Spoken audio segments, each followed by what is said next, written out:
traveler and Paimon? I'm sorry. I hope I didn't scare you. Oh, no, you didn't scare us. Just gave us a little surprise. Looks like you've gotten even more powerful now. I don't know. It just feels like it's gotten harder to control. I didn't mean to strike so hard. I'm so relieved you didn't get hurt. It's all good. We've had worse. No, don't worry about that. It's been very stable ever since I got this body. Albedo made sure of that. What you saw just now is something that only started happening recently. Maybe I'm still acclimating or something. I'm sure it'll clear up over time. Anyway, what brings you here? Did you need something? Well... The day that the writer and the watcher crossed paths was the day that the magic known as storytelling was born. So, she asked us to come. Miss Alice? Oh, you too? I guess I really do need to work on my impression. Well, never mind that. It's been too long, Mini Durin. And please, that's Aunt Alice to you. I have brought you and the Traveler together here for a very important purpose. It has to do with your mom. My mom? Indeed, fairy tale author extraordinaire, Anya Marie Andersdottir. See, I knew this would be right up your alley. Now then, if you'll open the book, I will begin narrating.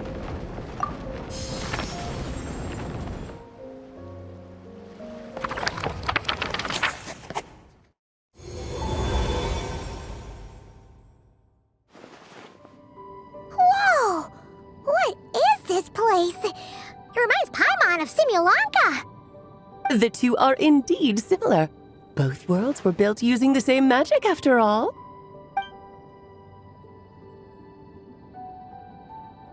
Aha! So it is Alice! Hello, Aunt Alice? Oh, no need to be shy. Just think of me as one of your mother's dearest friends. You keep talking about stories and magic. What's this all about? Simulanka 2.0 or something? Certainly not. Simulanka was a peerless masterpiece. Without the original author, it would be impossible to create a sequel, even for me. But you are right about one thing. Just like last time, I want to show you a work of magic that has to do with storytelling. What's this? This is your mother's dying wish. My mother's dying wish was a book? Let me answer that with a question. What do you suppose would be a writer's greatest regret? Have you ever read a book called The Little Witch and the Undying Fire? Oh, that's because it was the work of more than one person. It began as a little game at our tea parties. Each of us took turns writing the next part of the story. I wrote the first volume, then the other mages took their turns. Em was tasked with writing the final volume and tying everything up. But by the time everyone had finished writing their parts, Em had passed away. Oh, it was a terrible shame. A true tragedy. And that is the answer to my question. A writer's greatest regret is to leave a story unfinished. But all is not lost. I couldn't stand the doom and gloom of it all, so I went ahead and wrote an ending myself on her behalf. Then what's this book? This is the answer your mother gave to the same question. In her eyes, this was her greatest regret. She made me promise that I would bring it to you because she believed the only person who could resolve this regret is you. So my mother's greatest regret is another unfinished story? You could say that. And I guess resolving the regret means finishing the story? That's one way to put it. Oh, is a straight answer too much to ask for? Her answer was quite the opposite of what I'd expected. But oh, how touching it was. I'd love to tell you what she said, I really would. But that would spoil the plot, and we can't have that. Spoilers ruin everything. Oh, Just think of this task as giving a story a much-needed ending. All I ask is that you do your best. I understand.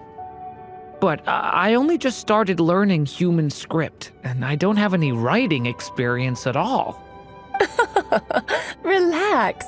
Why else do you think your dear aunt went and found you two such wonderful helpers? With their experience, you'll have so many story ideas you won't know what to do with them. So don't be shy to ask lots of questions. Yeah. If it's to help Durin fulfill his mother's dying wish, then we're in. Aunt Alice, could I ask, what kind of story was my mother hoping to write? I had a feeling this might come up, but that answer isn't mine to give. You'll have to find it yourself, here inside this book. Don't worry. We'll help you come up with loads of ideas. Yeah, let's find a nice spot where we can settle in and read through this thing. We could even get some snacks, too. Oh, the actual process might not be quite the walk in the park you're imagining, Paimon. Why's that? Because when Em created this book, she borrowed my magic. In other words, it's not a book you can just pick up and read. It's a magical book. Its chapters are scattered through memories of the past. Gather them all, and the book will show you its secrets. So, where are we supposed to find these memories? Em left a trail of clues for each unfinished chapter. Follow the hints, and you'll find them. Oh, and when it comes to adding to the story yourselves, you'll need to use this. And this is... This, my dear little Paimon, is the ink Em left behind. Infused with a little of my own magic, of course. If you're planning on writing something inside the book, you'll need it. It's extremely precious, so be sure to use it sparingly. This is all that's left. So we need to search for the memories and keep an eye on how much ink we're using. Oh, it just had to be a wild goose chase, didn't it? Perhaps it's just another form of storytelling. Em was ever so creative when it came to things like that. Just think of it as a little challenge your mom left behind. Who knows? There could even be a mysterious prize at the end of it all. I don't care about that. This was my mother's dying wish. Whatever it takes, I'll find a way. Yep. With the two of us by your side, you'll be just fine. Okie dokie. That should be pretty much all you need to know. Oh, and once the story's complete, do let me have a little look-see, okay? I've read everything she ever wrote, so naturally, I can't miss this one. Yeah. Most of the time, you're pretty hard to pin down. Don't worry, I'll know when you're finished. Just wait for me to reach out. All right, off you go. I can't wait to hear how the story ends.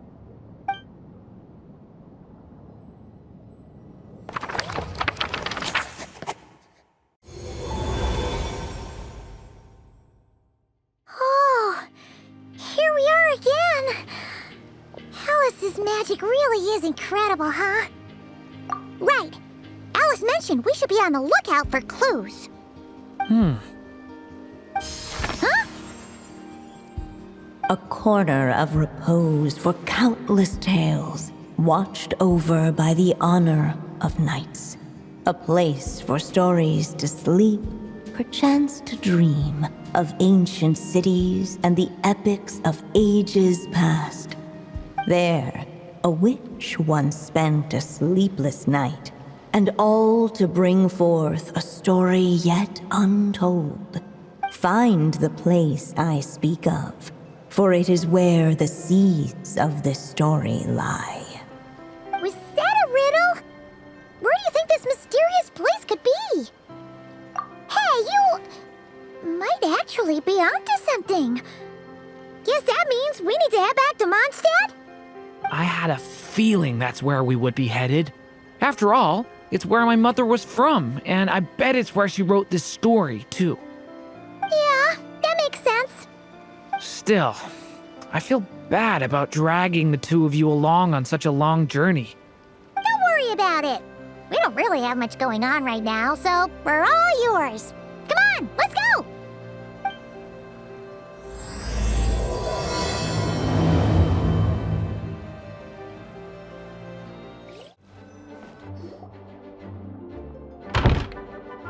Back in the Mondstadt Library, huh?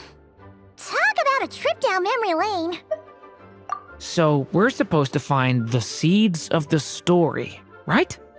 What do you think that means? Well, we're in a library, so it's gotta be books, right? But seriously, there's so many here. How are we supposed to know which ones we need? Making a racket in a library? You should know better than that. Lisa! Oh, sorry about that. Now, who do we have here? Ah, my golden-haired cutie. And my little horn cutie, too. Sorry, Miss Lisa. I know you taught me to be quiet in the library, but Paimon was just trying to help. Please don't be too hard on her. Well, it has been far too long since we saw each other, so I suppose I can let it slide just this once.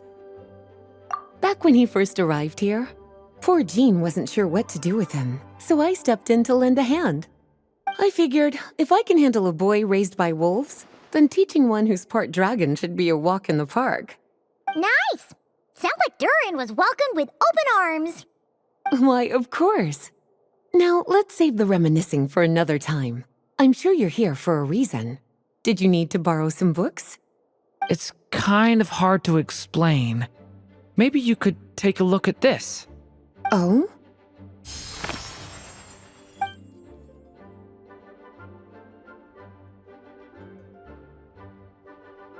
Ah, I see. These so-called seeds of the story must be the books that inspired its creation. That's just how it is with stories. They grow out of the tales that came before them. And that mage, I can almost picture her here, hundreds of years ago, scribbling away at one of these very desks. But we don't know anything about this story. How are we supposed to figure out which books inspired it? As it happens, just before I found you here, I was looking into something rather peculiar. One of the knights reported seeing some books that weren't listed anywhere in our catalog. Stranger still, just as he went to reach out for them, the books vanished into thin air. And then a while later, while he was browsing through other shelves, there they were again. Seriously? That particular knight knows this library inside and out. I'd be very surprised if he was seeing things. Something tells me these might just be the magical books you're after. According to the report, there are 3 of these books in total. I'll be relying on you to track them down, cuties.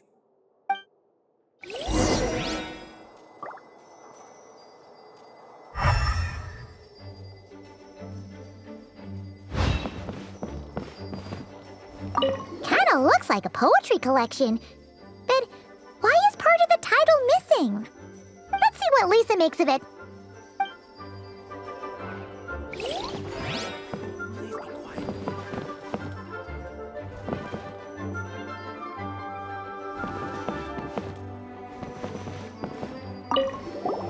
Oh, wait! Did Klee write this one? Should this even be here? We better show it to Lisa.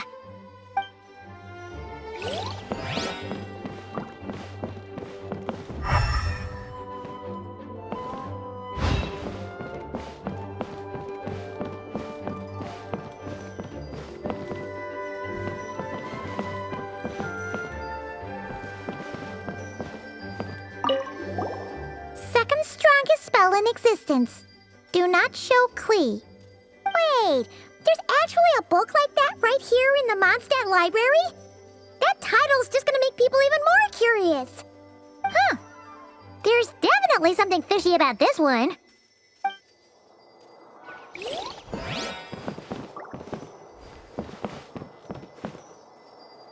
An experiment log? Looks like part of the title's been erased. There's something seriously suspicious about this book.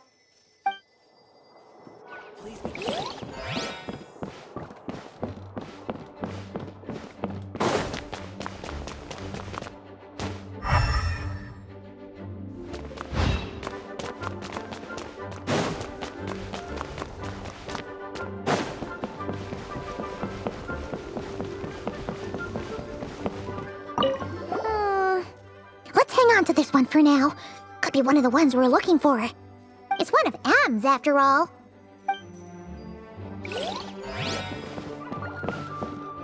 Please be quiet within the premises and refrain from making it back.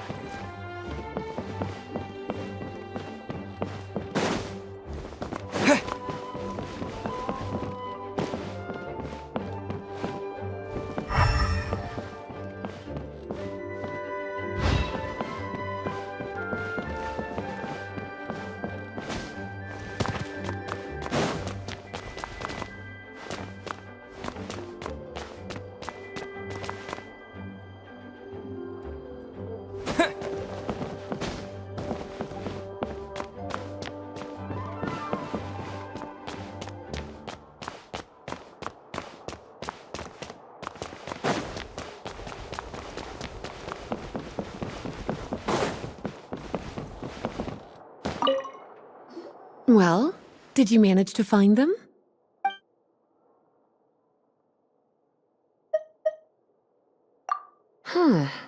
This book definitely doesn't belong here. Yeah, we can tell just from reading the title. Albedo was the one who brought it in. He suggested I place it on the restricted list and keep it sealed away. Why? He said it's full of forbidden alchemical formulas, some of which could even result in the creation of dangerous monsters. Apparently, the danger it posed was so great, he didn't even feel like it was safe to carry around or keep it in his workshop. Really? Definitely sounds like it shouldn't be here then. Still, if that mage read this book too, it must have been written a lot earlier than I'd imagined. Well, did you manage to find them? Truly extraordinary, and certainly not the kind of thing that should be just lying around. In fact, Miss Alice gave strict instructions about it.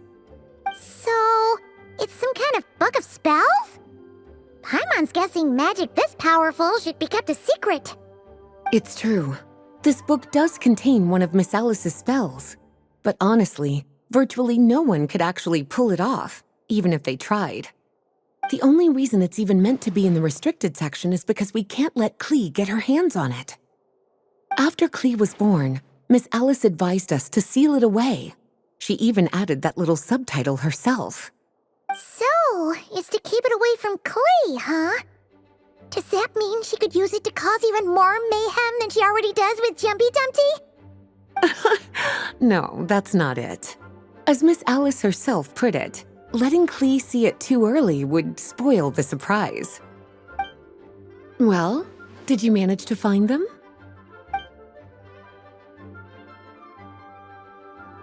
Yes, this is a restricted book, all right. It certainly isn't supposed to be here. Huh. But it looks like a regular poetry collection. How did it end up being classified as a restricted book?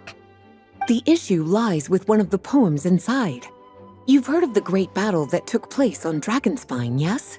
500 years ago, during the cataclysm in Conria, an evil dragon descended upon Mondstadt. A fierce battle with Dvalin ensued, but in the end, the evil dragon fell, and Dragonspine became its resting place. You're talking about Durin. The Durin of Dragonspine. Well, the poem in question turns the whole battle into a dance, with the evil dragon recast as an innocent child who came here in search of friends.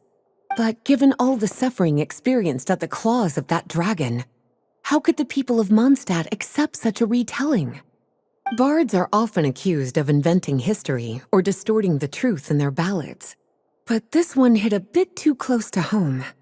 And since the knights back then were unable to track down the author, they decided to ban the entire collection, blot out the title, and seal it away for good. So the version in the poem, it was all a lie? I'm afraid that question is something only the dragon himself could answer. Well, would you look at that?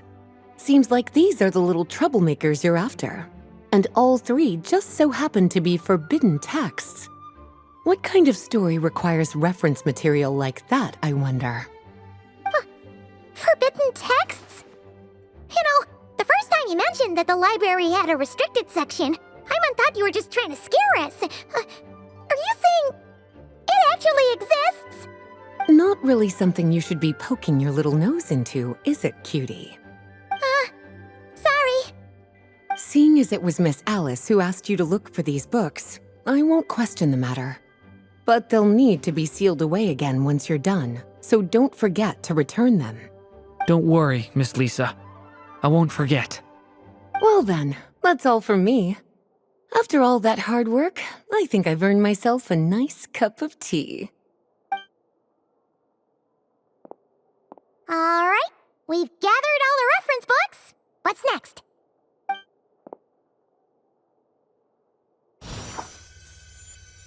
Wait, look!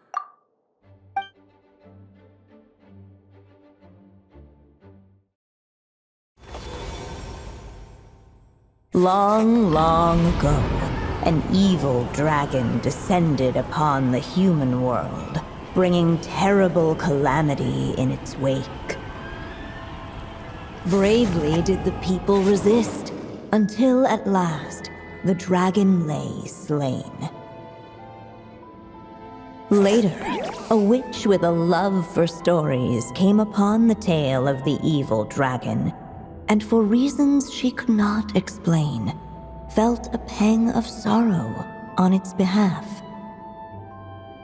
For she knew, despite its body being born of wicked alchemy, all along, the dragon's soul was that of an innocent child.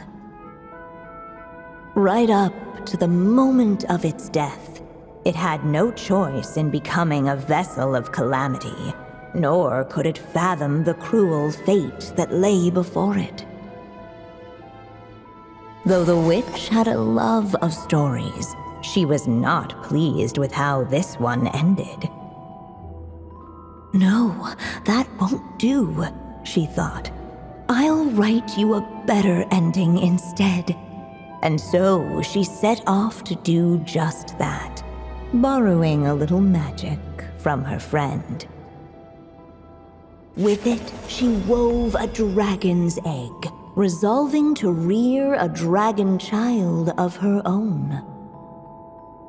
Yet long in thought she lingered, wondering what kind of world her little dragon ought to behold upon waking.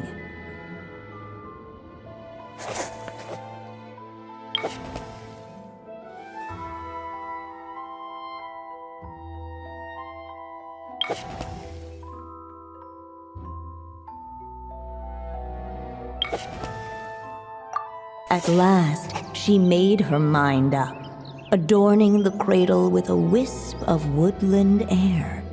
Then, she quietly waited for the egg to hatch.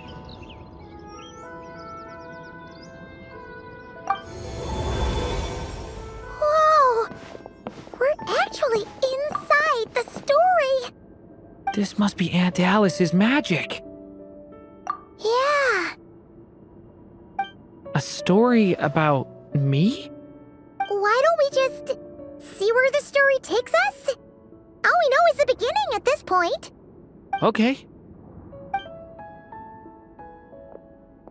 And now a golden-haired traveler, a silvery sprite, and a dragon-born youth step onto the stage. What new chapter will their arrival bring? Whoa! That came out of nowhere! Was that the same voice we heard just now? Yeah. But why does it sound so familiar? I've missed this. It's just like the stories my mother used to tell me. You mean... Em? She used to tell you stories? Yeah, she loved it. Back when she was still alive. Sorry, we should focus on what we're here to do. So, now that we're in the story, what's next? The dragon youth wondered aloud.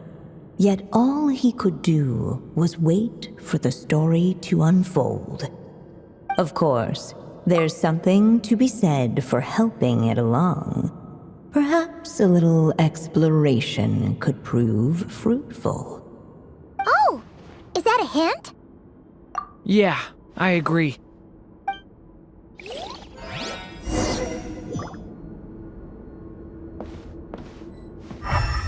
For a moment, the story crashers fell silent. Perhaps waiting around wasn't such a bad idea after all. Yet those who never stray beyond the main plot often miss the fun little details along the way. This Dodoko doll is meant to be the witch in the story, right? Wait a second. All the people we've seen that look like that turned out to be mages from the Hexenzirkel.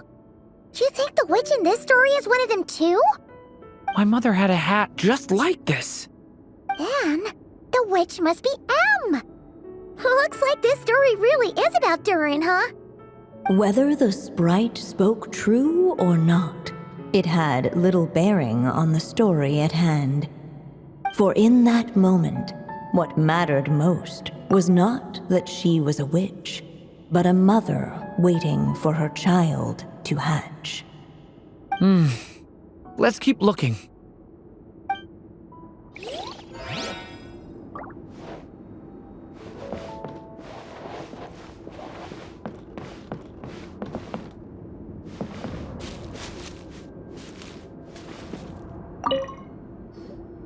This must be the dragon egg, right?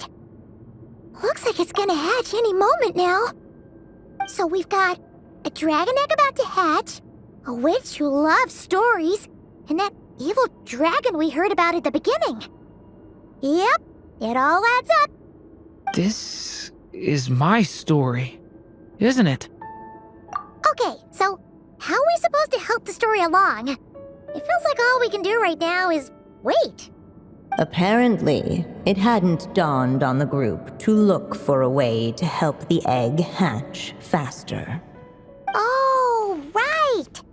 We're at the point in the story where we're waiting for the baby dragon to hatch, so that has to happen before the story can continue.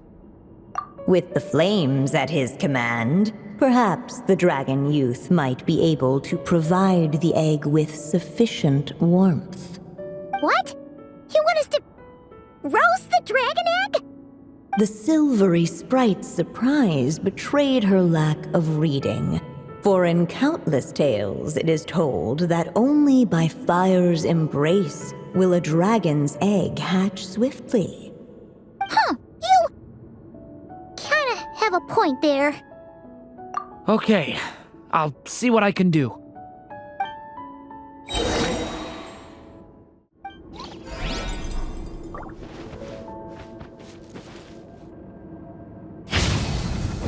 Leave it to me!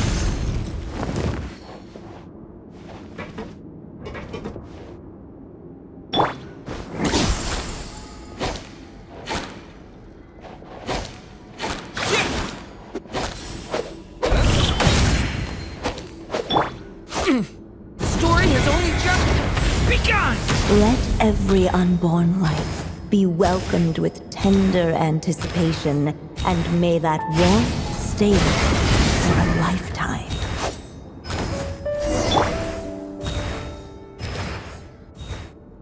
At last, under the witch's expectant gaze, the little dragon broke free from its shell. No living being has ever decided the moment of its birth. You were no exception, my child. I brought you into being because I willed it so, just like the witch who created that evil dragon. But I promise you this, your birth was wanted. You are loved, and you will have a different fate than the dragon that came before you. You've never told me those things before, but for some reason, I always knew. Thank you for bringing me into this world.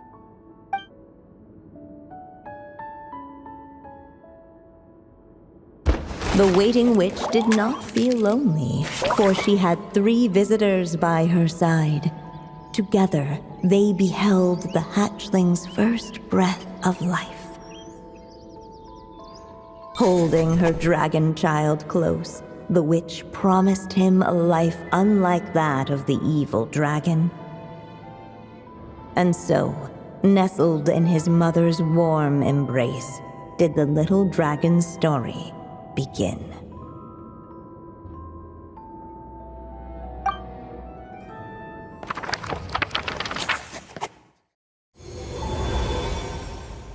Wait, isn't this Mondstadt? Looks like we're back in the real world. Looks like there's more written on the page now and less ink left than before. So, does that mean we've completed this chapter? Yeah, but why does M seem to think that the story isn't finished yet? Durin broke free from the curse, came into this world with a new body, and even made a bunch of new friends. That already sounds like a happy ending to Paimon. True. Everything's always so mysterious with these mages. Guess all we can do is wait for more clues. Huh.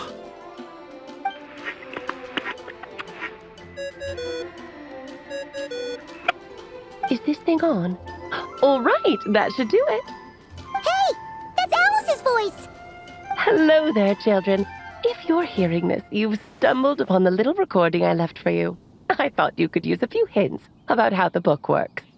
By now, I'm guessing you've already begun to leave your mark on the story. You should know, however, that the book needs time to absorb the ink, so the next chapter's clues won't show up right away. Wait, so even magic ink needs time to dry? The good news is, you can return to any chapter you've already completed and continue to explore the mystical, magical storybook world you helped create. Have fun, dearies. Toodles!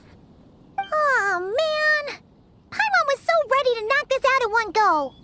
Maybe it's for the best.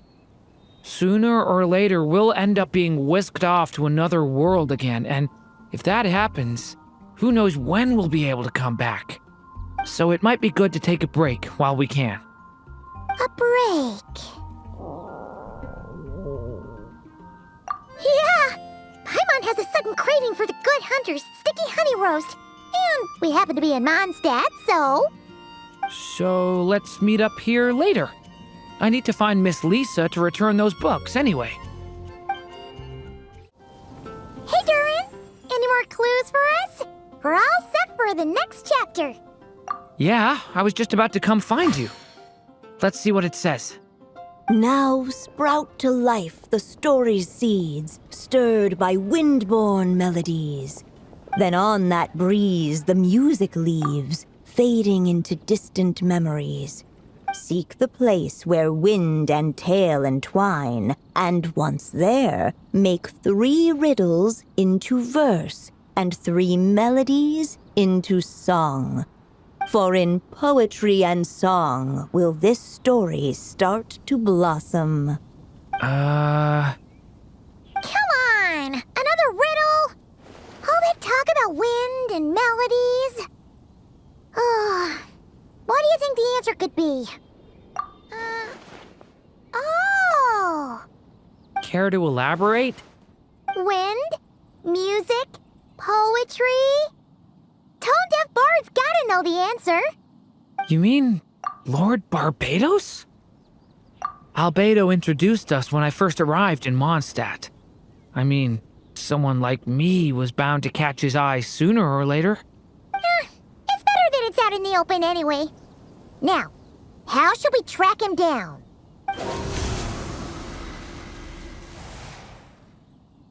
I'm pretty sure he's already caught wind of what's going on here. Why don't we just see where the wind takes us? Right. He definitely makes it easy to forget he's a real god sometimes. Traveler, Paimon! What a sight for sore eyes! And the little dragon from the fairy tale world. I heard your voices calling out to me on the wind. Something about needing help with a riddle? Sorry to disturb you, Lord Barbados. Disturb me? Not at all! To tell you the truth, I'm just as curious about this riddle as you are. Let me take a look.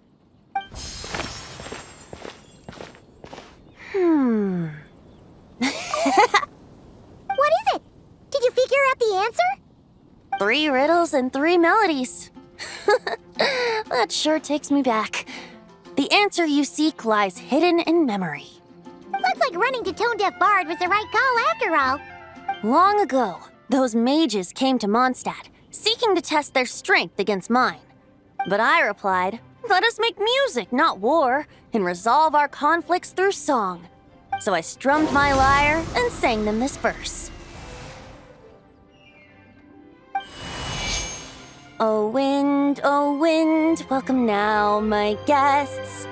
Pass through verdant leaves unseen, where shape your formless self may take, and offer up a graceful scene, a fleeting gift for welcome's sake.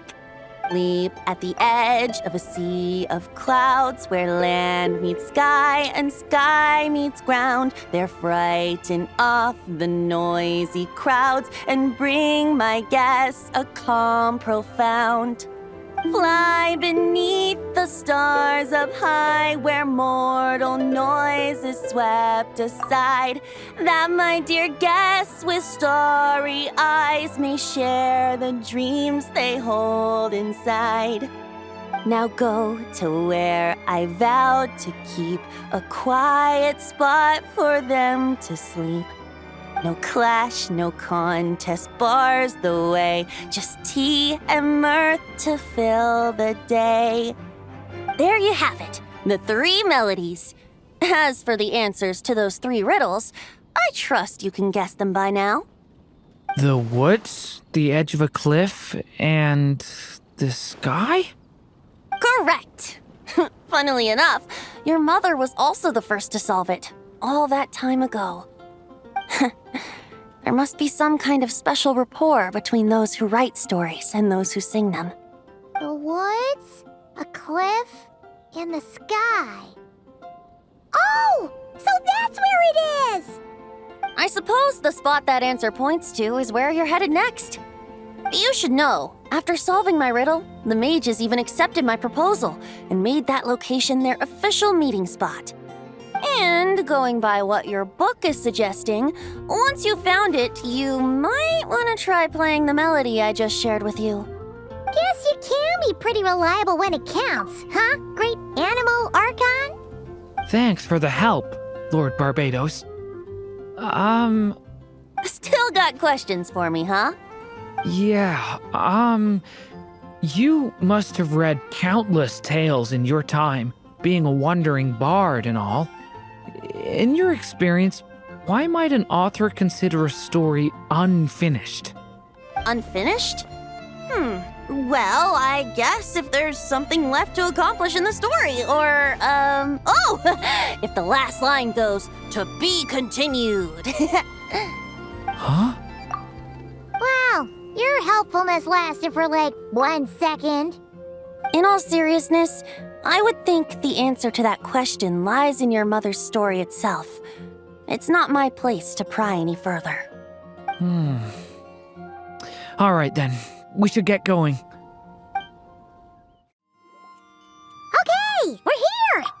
Now, we just need to play the 3 melodies, and we should be able to gather the memories for the next chapter, right? A musical performance? Huh. Out of all the things Miss Lisa has taught me, that's the one I'm worst at.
Even a war that shook the world could not halt the witches' gatherings.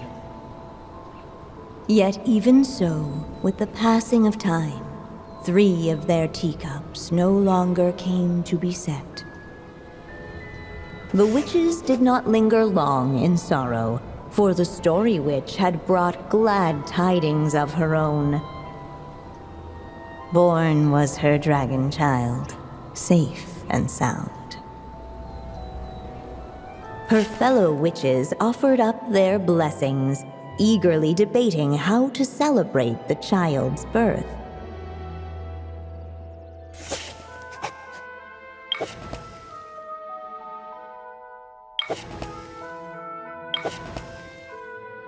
In the end, they settled on the sweetest candy they could find.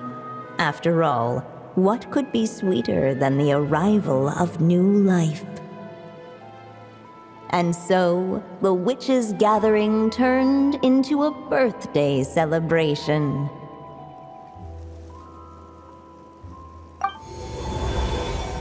So, we're back in the story world, huh?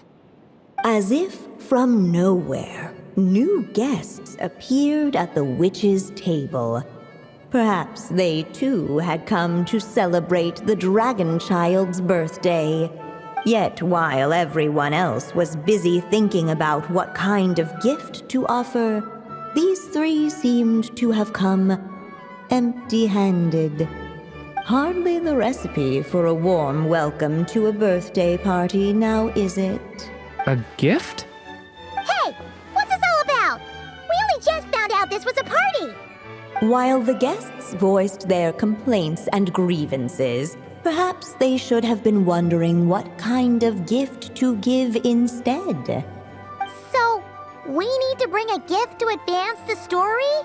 But where are we supposed to get something like that? Perhaps it would be a good idea to have a look around. Why didn't you just say so?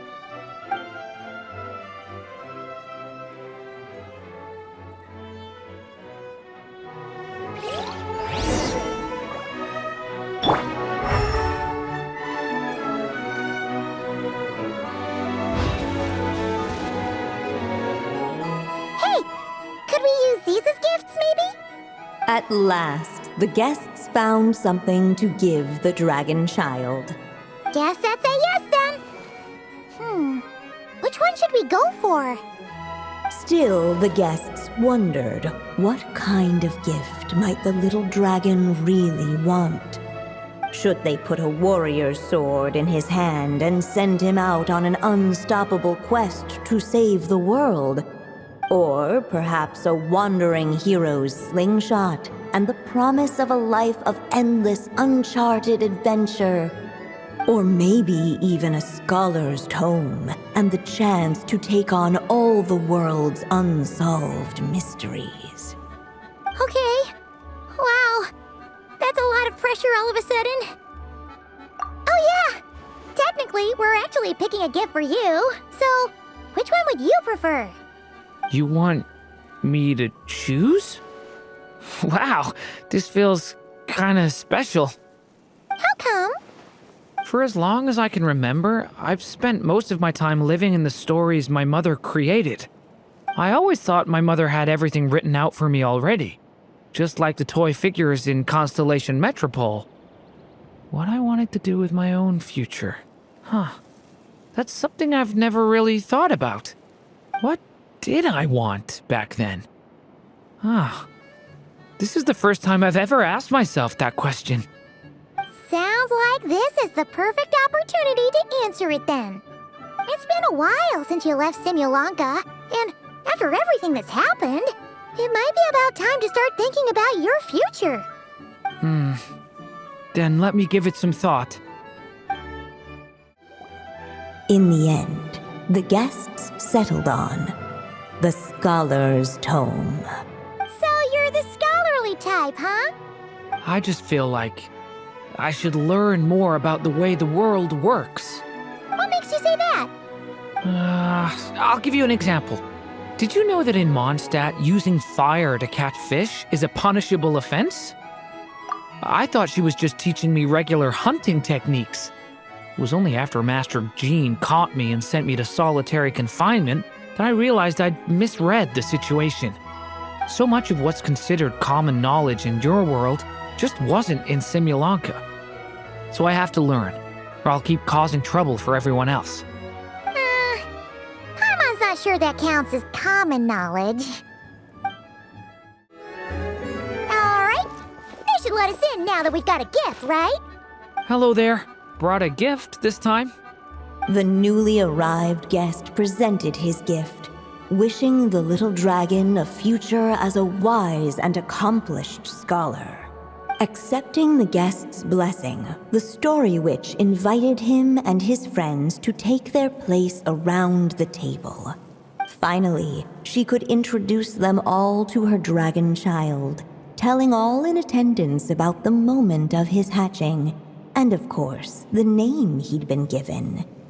It was then that the Seer Witch, diviner of the stars, withdrew her gaze from the heavens and turned a sorrowful glance upon the little dragon.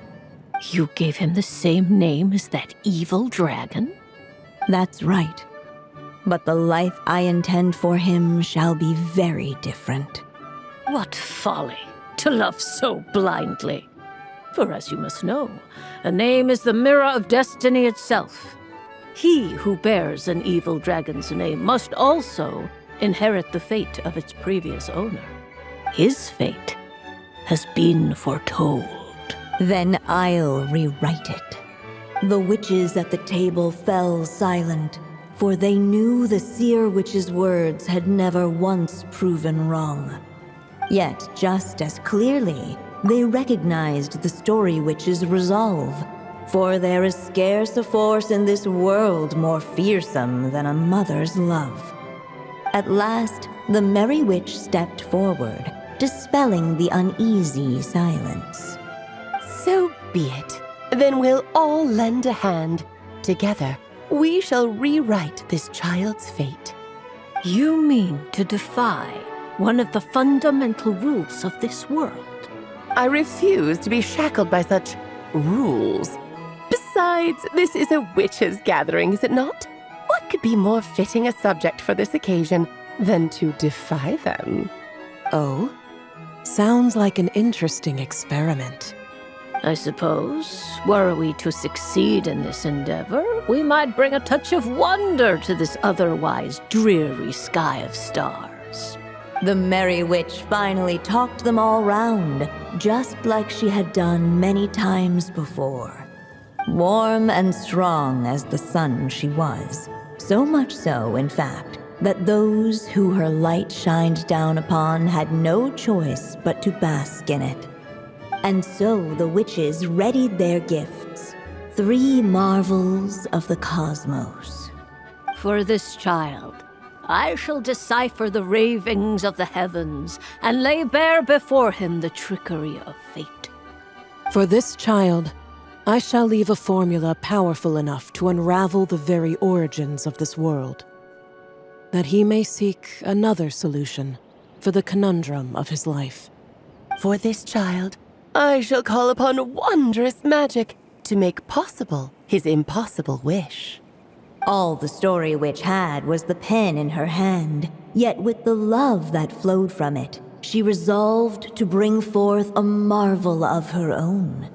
For this child, I shall leave behind the last story I will ever write, and with it, a path to an ending yet untold. With the witch's blessings given and received, the little dragon's fate at last began to turn. In the midst of the dragon child's birthday celebration, the Seer Witch proclaimed her prophecy. The child had been given the evil dragon's name, and with it, the burden of its fate. But hearing this, the Story Witch vowed to rewrite it all, for such was her love and resolve. And so the other witches offered their gifts in turn, marvels as rare as any in the cosmos. Together, they sought to test one of the fundamental laws of this world, in part to support a mother's love, and in part to sate their own curiosity. Oh, and I almost forgot. Our new guests came bearing blessings of their own. Who knows? Perhaps this extra dash of wisdom might be all the little dragon needs to change his fate.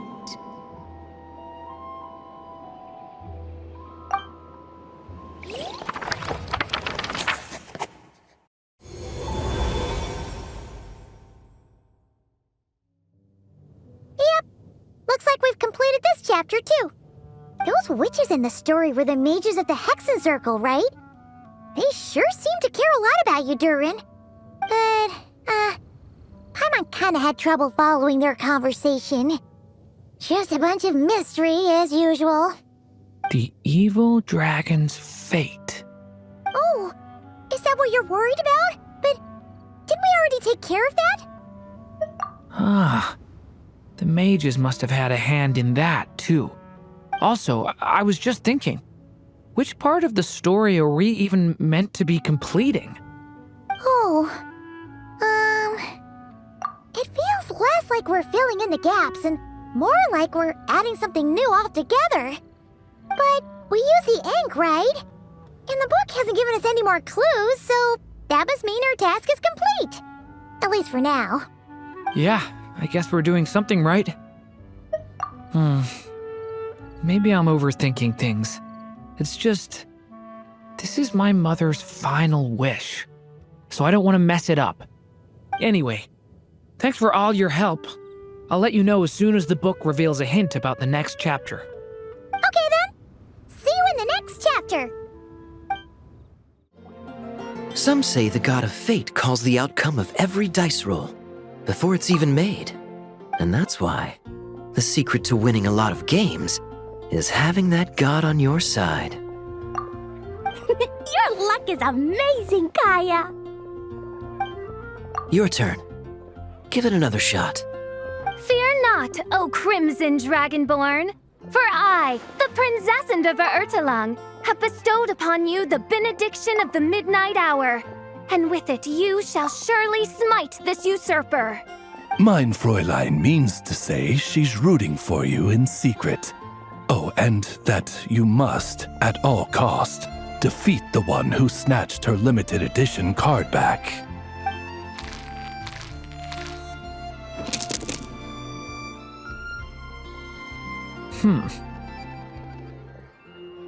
I'm not too sure if that counts as good luck or bad. Tis not but the perfidious machinations of fate. Hey, everyone! Mr. Honorary Knight and Paimon! You're back! It's good to see you, Honorary Knight. Mein Fräulein is quite invested in the outcome of this match, so please, allow me to extend greetings on her behalf. Of course. But if you're out playing cards, how come you're not over at the Cat's Tail?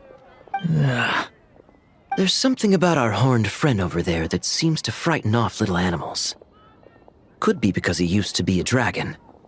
Normally, the animals just steer clear of him, but in the close confines of the Cat's Tail, let's just say, the feline residents probably consider it their turf.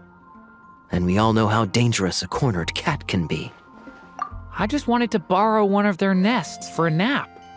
One of their nests? Wait, you mean a cat sofa? Yeah, it's more comfortable for me. I can stretch out just the way I like. But it turns out the Black Cat and his minions are quite territorial. Luckily, Miss Diona helped smooth things over, and they finally agreed to let me use one. But, I only get to use it after dark. Oh, Diona stepped in! You know, underneath it all, she really does like helping people. The more likely reason is because Durin won't touch a drop of alcohol. As far as Diona's concerned, That pretty much makes them two peas in a pod. It's a shame, really, considering everything Mondstadt has to offer in that regard. Mondstadt's alcoholic drinks are a bit too much for me to handle right now. But maybe someday. There's no need to force it. Who says you have to drink just because you're in Mondstadt? Yeah, it's just... I'd really like to make some more friends, so I need to learn how humans socialize. I guess alcohol is usually involved, though. But that's why I started learning how to play Genius Invocation TCG. It's also a kind of social activity, but it doesn't involve drinking. And I've been lucky enough to receive the guidance of the Prinzessin de Verurteilung herself. Exactly! Who needs alcohol when you can make friends playing card games? Speaking of which, need any tips from the master over here? You'll wipe the floor with that opponent of yours. Paimon guarantees it. Unfortunately, with the luck he's having, not even that legendary card master from Sumeru could turn things around at this point. Yeah, that last roll wasn't great. But who knows? Maybe you'll have better luck next time? He keeps getting the exact same roll over and over. This is the third time already. If there really is a god of fate, they could have cut this kid a bit of slack. Like, I don't know, make it possible for him to roll at least one other side of the dice? I think I've lost. Must even a dragonborn, sanctified by the power of benediction, succumb to fate's insidious snares? Don't be sad, Durin. You'll definitely win the next round. You can even borrow Dodoko if you want. Mom says she brings good luck. Thanks, Klee, but there's something more important I need to take care of now. Oh, okay. So, the book's given us another hint, right? Yep, and I think I've guessed where we're headed this time. Come on, follow me. In what sort of castle might a storybook dragon dwell? The witch turned to a mighty dragon born upon the wind to seek her answer. From afar, she beheld a solitary castle, standing lonely beneath its wings, and wrote it into words. Its walls kept out the wind and rain, yet also cast a solemn shadow. Enveloped by their shade, the story's boughs were lulled into a torpid slumber and reached no further skyward. So that's the clue. I think we're meant to find a place where dragons live, and this time, in the real world. I asked around, and it just so happens that there's a place like that in Mondstadt. Yep, that checks out. I've heard that the dragon here is called Dvalin, and that he's a magnificent creature. I hope I get the chance to meet him. Wait a second.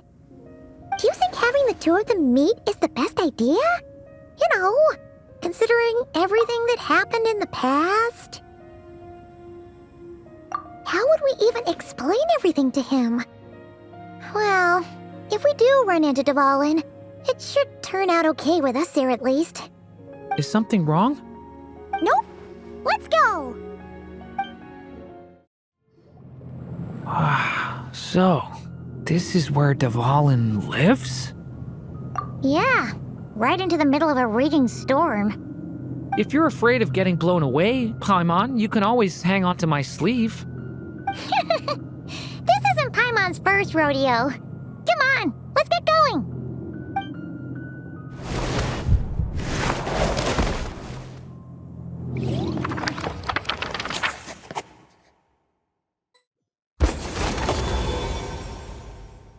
The little dragon grew with each passing day, and the story witch, who loved him dearly, built him a big, beautiful castle.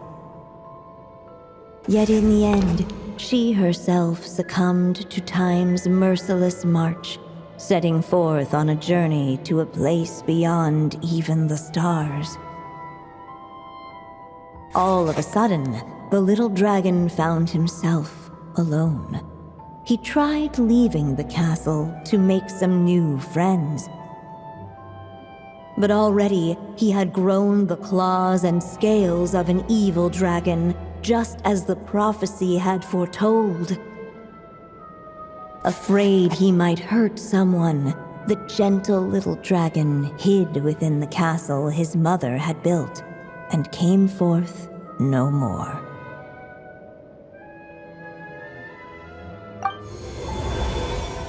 Huh!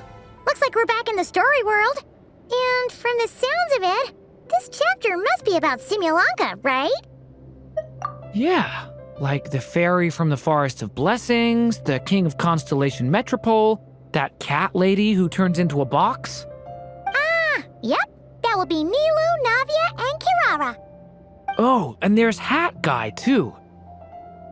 Only lately, whenever I see Hat Guy, I get this strange feeling. What kind of feeling? It's like there's something on his mind. He hasn't told me what it is, but I can sense it all the same. Well, he's always been kind of broody. I guess I should focus on fulfilling my mother's final wish for now, though. Yeah, we should get started on this chapter. So, let's track you down and free you from fate's curse once again.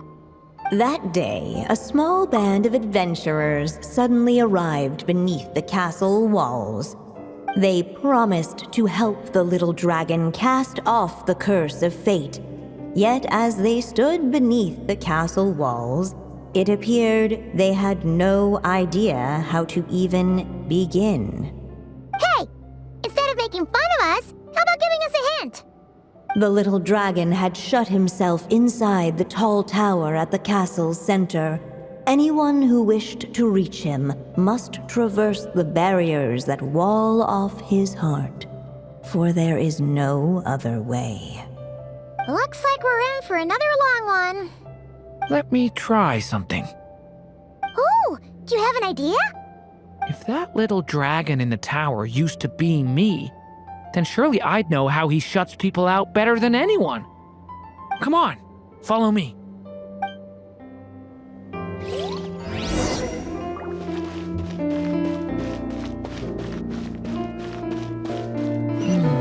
That telescope.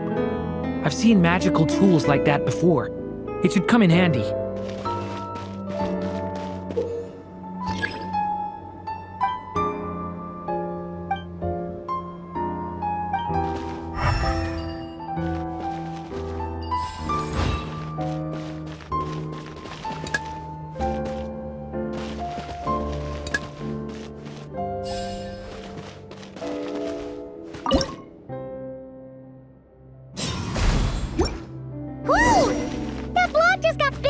We can get past the obstacles ahead by using these blocks to jump upwards.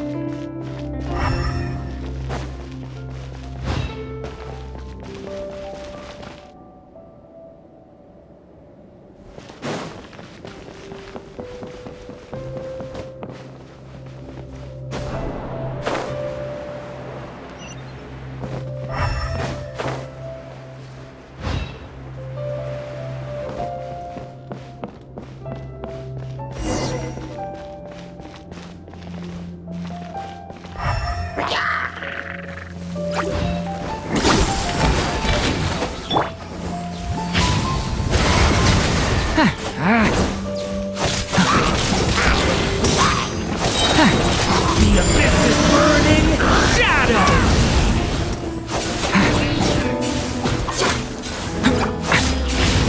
Watch out!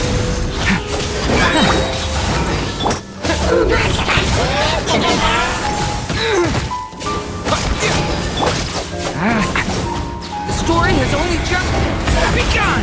This place is like a maze. How are we supposed to get through? We'll just have to check each spot.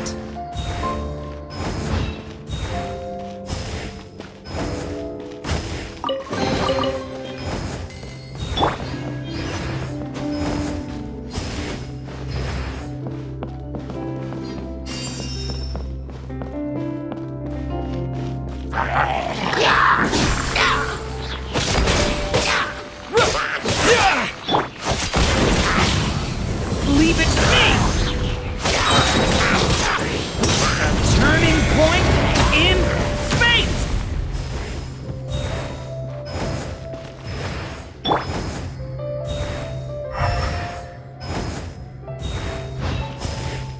should be able to use this block somewhere.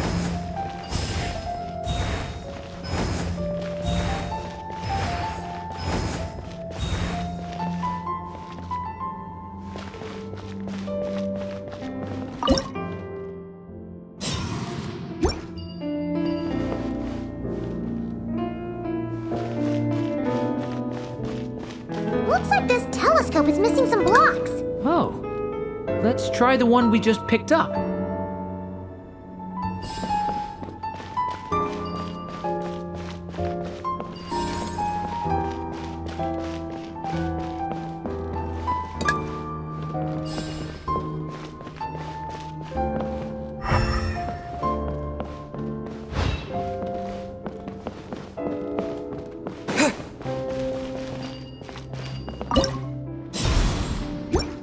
Still not enough. Guess we'll have to keep searching.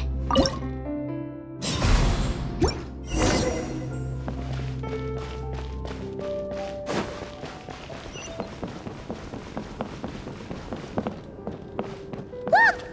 Seems like someone's stuck down there. Should they continue towards the tower or plunge into the shadows to rescue those in need? A difficult dilemma indeed. The path to the tower is up ahead. We better stick with Durin.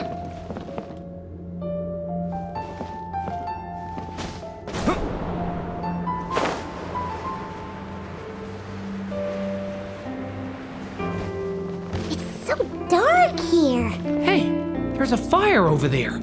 Let's go check it out.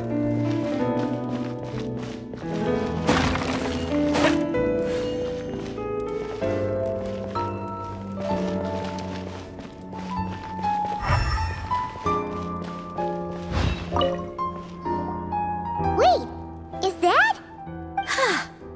A little pixie that can fly. Are you here to help the dragon break his curse too? Oh, what's this? More brave adventurers bold enough to set foot in this castle? Come, join the ranks of your liege's guard. Nilu and Navia! Nilu? No. I'm a flying squirrel fairy. And I'm a giraffe king. Not this Navia you speak of. That's right. Oh, and don't forget Catbox Lady. Are you friend or foe? Friend! Definitely friend, Miss, Catbox Lady? Yeah, Simulonka is a big part of Durin's story. So, guess it's no surprise the people we were with there would make an appearance. Okay, I think I get it now. Flying Squirrel Fairy, Giraffe King, Catbox Lady, please follow me. The shadows cast from the high walls of the tower were manifestations of the dragon's loneliness, barring the path of any visitor who wished to be his friend. The group of brave creatures sought to aid the little dragon in lifting his curse, yet without light to lead the way. The group was trapped, waiting on a miracle. These shadows are blocking our path. It seems like the little dragon is afraid to meet us. If only we had more firelight. But you three don't seem to fear these shadows. Why? Because I carry more than enough firelight for all of us. Besides, even though we're here to complete the story, who says it can't look a little different this time? Before I met you all, I was so sure I'd never make a single friend. I pushed away anyone who tried to get close, until some kind of miracle brought you to me. This time, allow me to return the favor. I'm not sure I followed all that, but you want to help the little dragon break his curse too, right? Yes, so please, come with me.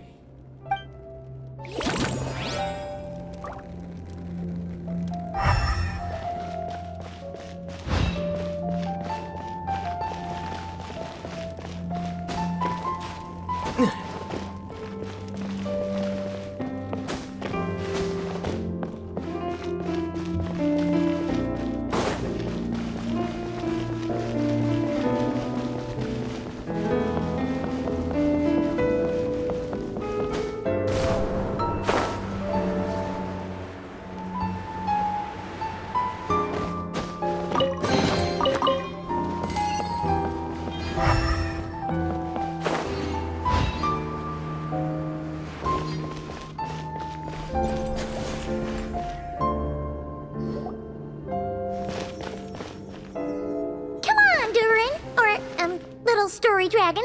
Just calm down. Stay back! I don't want to hurt you. Loneliness and fear had built a cage around his heart, shutting out all who would look upon him. And thus, all the adventurers could see was his shadow. Don't worry, we can help you. Don't come any closer! And that was the last the little dragon spoke. Oh, how are we supposed to persuade him if he won't even talk to us? If you can still hear me, please listen to what I have to say. Your claws and scales aren't some kind of inescapable curse, you know? You'll overcome it one day and make lots of new friends. I'm sure you think I'm lying. After all, no matter how many times you've tried to break it, nothing's ever worked. But this time is different. I brought your friends here to see you. Oh, what did you say? Hi, little dragon. I'm the Flying Squirrel Fairy, and I'm here to help you lift your curse.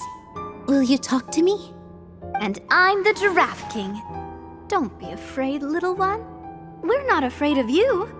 I'm just a cat in a box, but I'd very much like to be your friend too. These are my friends? Yeah, they're your friends in the future you've been trying to avoid. I can promise you that. They're reaching out, so you just have to ask yourself one question. Do you accept? After a long silence, heavy footsteps echoed from the tower's shadows, but still, the one who made them refused to step forward. Though the cage to his heart had been unlocked, the little dragon remained ashamed of his claws and scales. How can I face my friends like this? Don't worry, little dragon. We're gonna offer up our blessings and make a wish to the goddess of fate to release you from your curse. Yeah, just like last time. Make a wish? To the goddess of fate? At that moment, the merry witch made her entrance.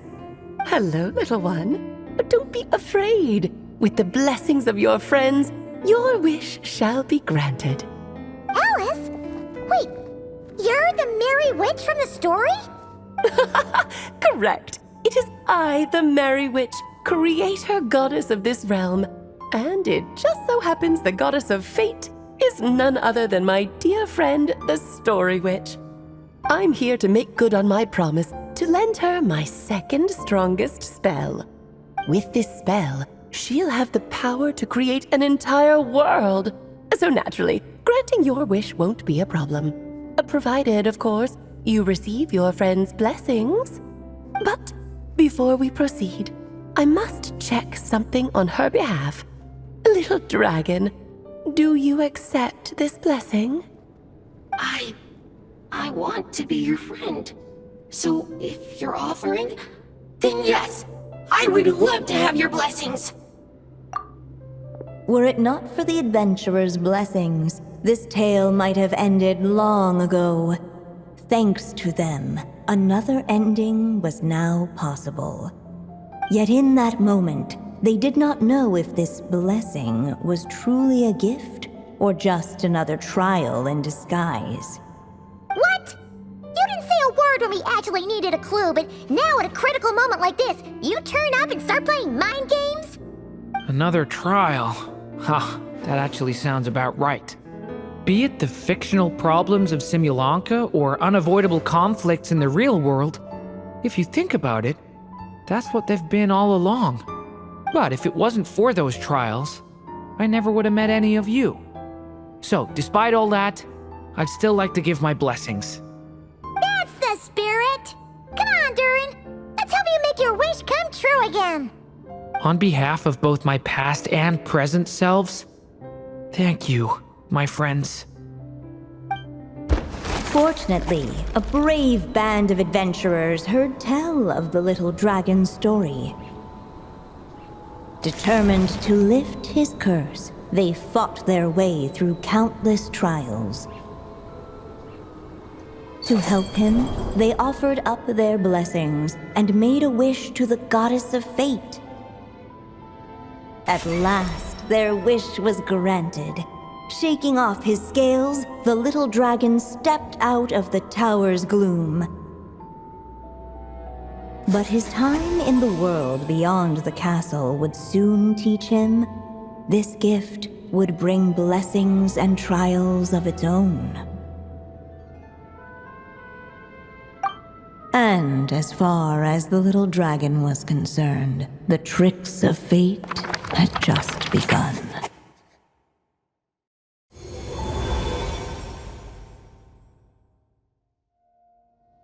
So, Durin's wish came true, just like it did before. If this story was written by my mother, then surely that was the last chapter we just completed. Oh yeah! So, in other words, we finished it! Looks like that's a wrap on Alice's task, and there's even some ink to spare. Guess we'll have to wait for her to make contact, like she said. So, my mother's final story has finally come to a close. Sounds like you're a little sad to see it end. Back when I was still living in Simulanka, I was always under the illusion that my mother had never truly left.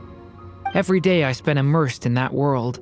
It felt like she was right there by my side, still reading me bedtime stories. But now... Durin! That's right! And you've got so many other friends waiting for you back in Mondstadt! Yeah. Speaking of which, after all that flying around, Paimon's starting to feel hungry again. So, why don't we head back to Mondstadt? Perfect excuse for a big meal with the rest of the gang! Now that you've fulfilled your mom's final wish, a little celebration seems in order, right? It's just a pity we never got to see that big, beautiful dragon. You were really looking forward to meeting him, huh? He might not be here all the time, but Paimon's sure you'll get a chance at some point. All right, no worries. Anyway, since this feast is to celebrate me fulfilling my mother's final wish, I guess it should be my little treat. Pretty sure that's how humans do it, right? Nuh-uh. This one's on the Traveler and Paimon. Celebrating each other's achievements is what friends are for. Honestly, when it comes to who treats who, human rules are so complicated. See? He wants to be friends with you too. But the moment hasn't come. At least not yet. In any case, the story should have a better ending this time, don't you think?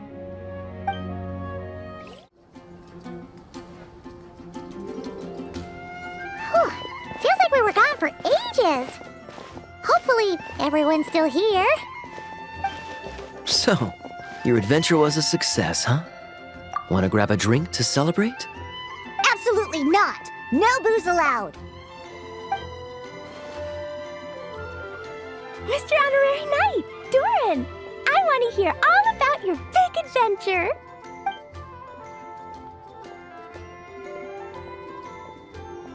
We're gonna order a big meal for everybody first. We'll talk while we eat.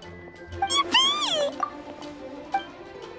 Excuse me, did I hear you call him Durin just now? But wasn't Durin the evil dragon that fell on Dragonspine? Come on, miss! This Durin isn't that evil dragon from Dragonspine. Albedo said... well, it was kinda confusing. But anyway, it's super cool. Oh, is this your first time meeting him, Marjorie? No wonder you're getting him confused. Still, even if you hadn't met him yet, shouldn't you have heard about him at the very least? At this point, pretty much the whole city has.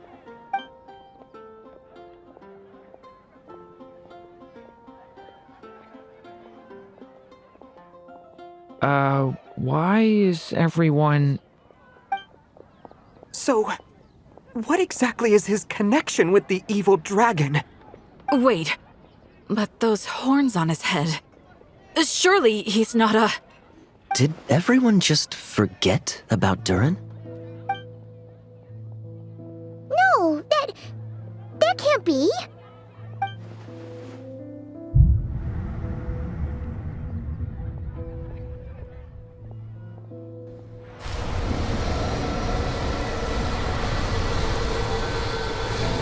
The tricks of fate had just begun.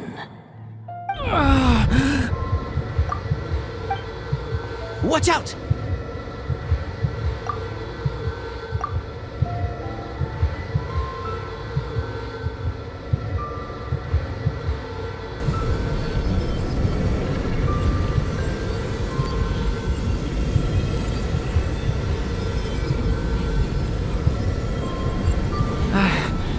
No one got hurt. Did they? Durin! Durin!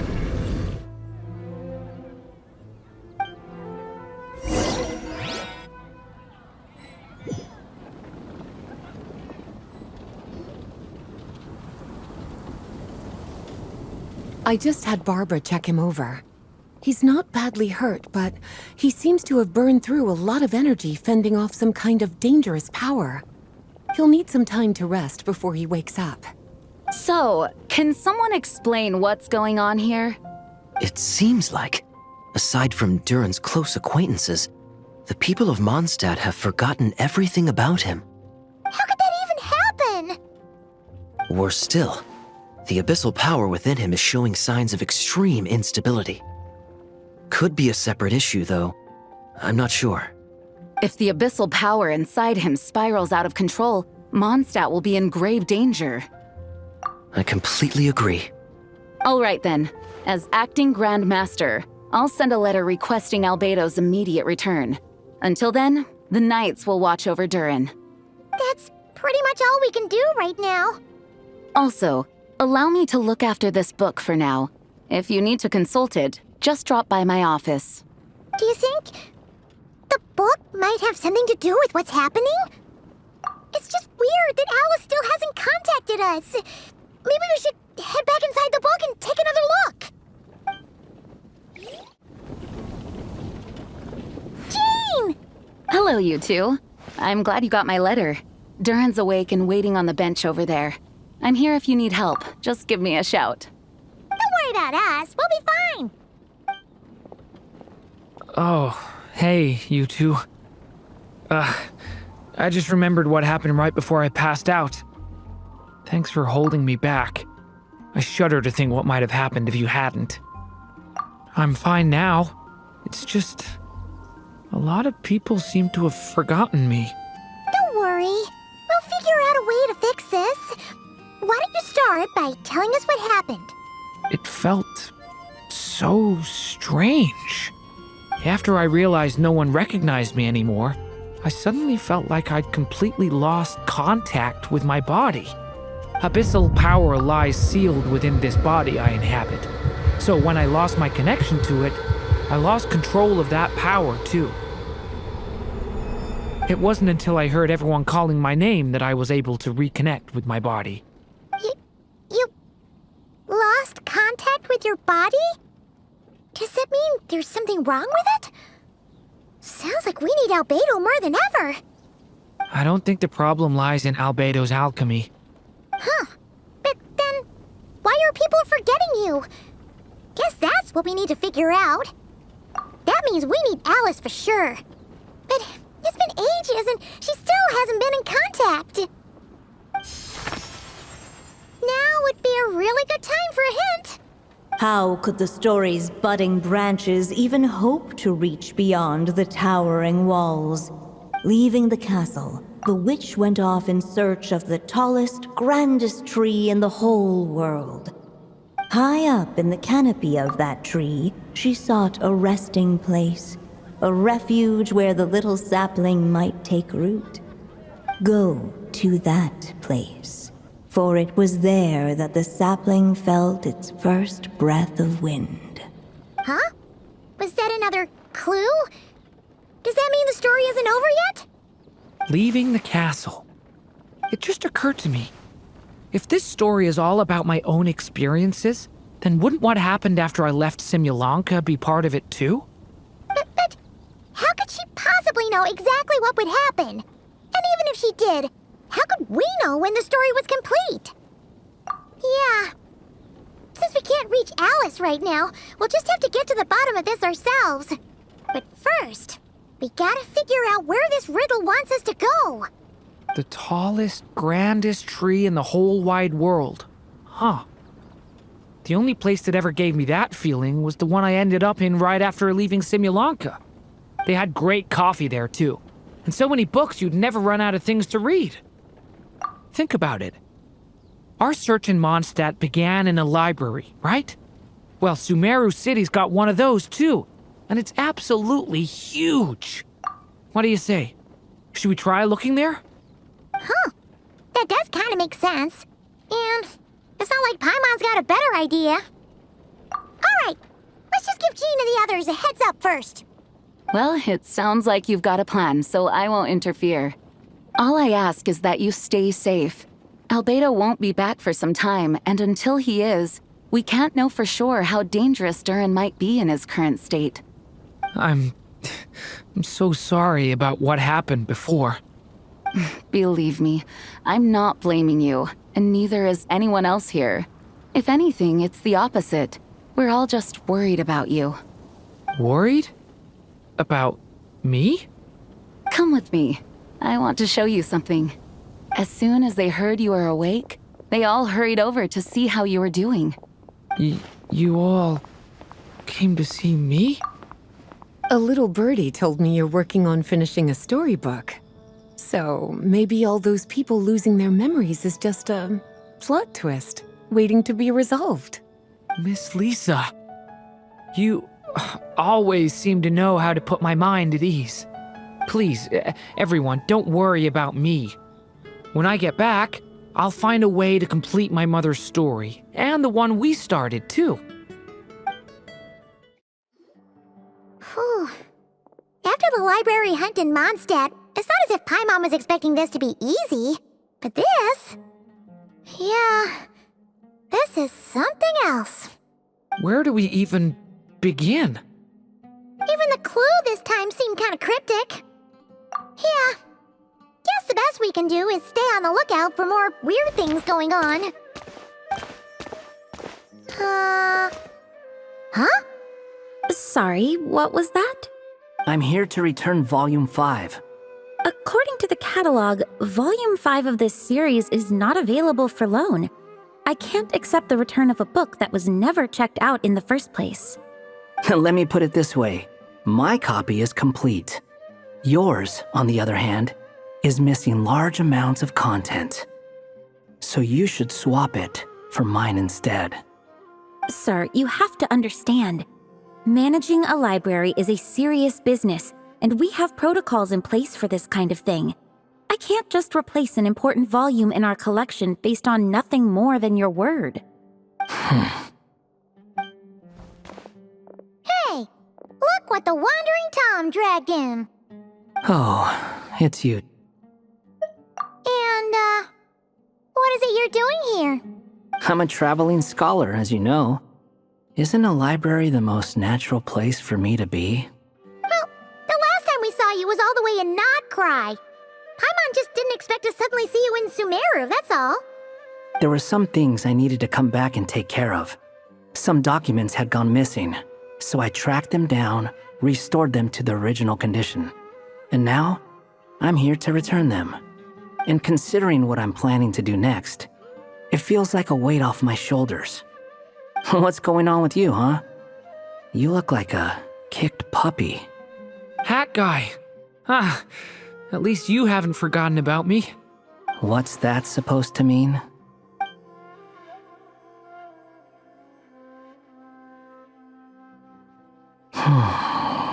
So it's been getting worse. Sounds like you know something we don't. After he left Simulanka, he spent some time traveling Sumeru with me. I was working on several texts at the time, and I stumbled upon something strange. Anytime Durin of Simulanka was mentioned, before long, the record would disappear. Which means, all the remaining records on Durin are about the evil dragon that fell on Dragonspine. How did you even discover that? If I remember correctly, Hat Guy loved the time he spent in Simulanka so much that he started writing a travel log. That's besides the point. The fact is, you're not affected by the ley lines of this world. I'm sure you can grasp the implications of what that means. His case is different from mine. It's more like the world itself refuses to accept his existence. It started with a few written records, but now it sounds like it's spread to people who never met him or didn't know him well. At this rate, the whole world might forget him altogether. The whole world? But that includes all my friends in Mondstadt, and even Hat Guy, too. So that's what you've been worried about all this time? Why didn't you just tell me? There are more important questions right now, like figuring out how to fix this. That mage clearly cared a lot about her child. She left that book behind for a reason. If you want answers, isn't that the place to find them? You think that didn't occur to us already? Problem is, we need to find the memory that unlocks the next chapter first. Mind if I take a look? I just want to know what secrets this book is hiding. Besides, I've run into a bit of red tape, so I've got time. Of course. Be my guest. So, the memory we've been looking for was about you all along?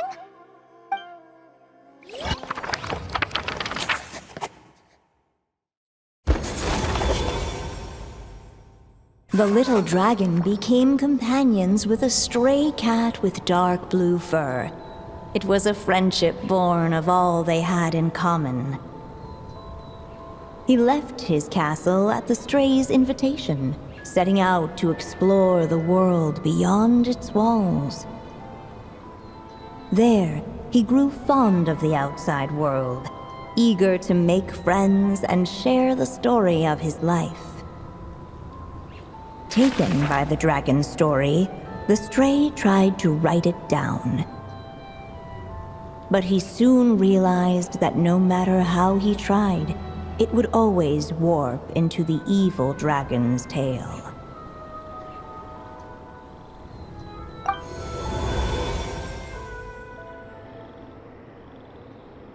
So, this is the world where this chapter takes place? Looks like we're at the top of some kind of gigantic tree. This one must be about what happened to me when I first arrived in Tevat. No wonder the memory that unlocked it was about Hat Guy. Most of my memories from that period were. Hold on. Anyone want to explain how I ended up looking like this? Maybe you've become a character in the story too. You see me as a stray cat? A wandering Tom, to be exact. You should count yourself lucky. Of all Durin's friends, your character is by far the most memorable. Maybe it's because I've known Hat Guy for longer, so my impression of him is more vivid than the others. Vivid? Then how come you haven't changed one bit? Guess that means the impression the Traveler left was so vivid, it didn't need changing.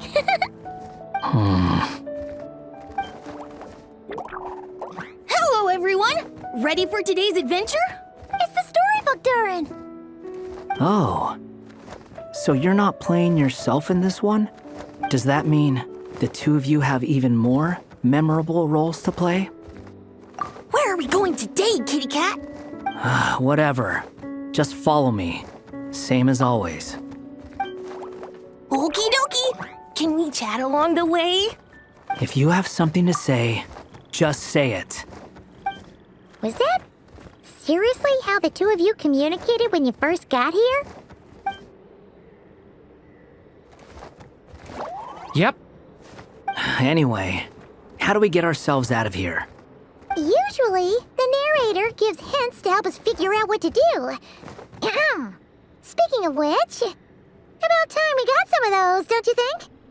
The story's vines had woven themselves together into a giant tree, the boughs of which a little storyless dragon now paced, homeless among its leaves. He had to find a way to leave this place and set off in search of a home of his own. If he stayed, the world would erase him from its memory altogether. To leave this place? But where am I supposed to go? The little dragon felt completely lost. Just like the vines, the road ahead branched off into different directions, twisting and turning before disappearing into the mist. But as luck would have it, a prophetess waited up ahead. Perhaps she might know where each path might take him.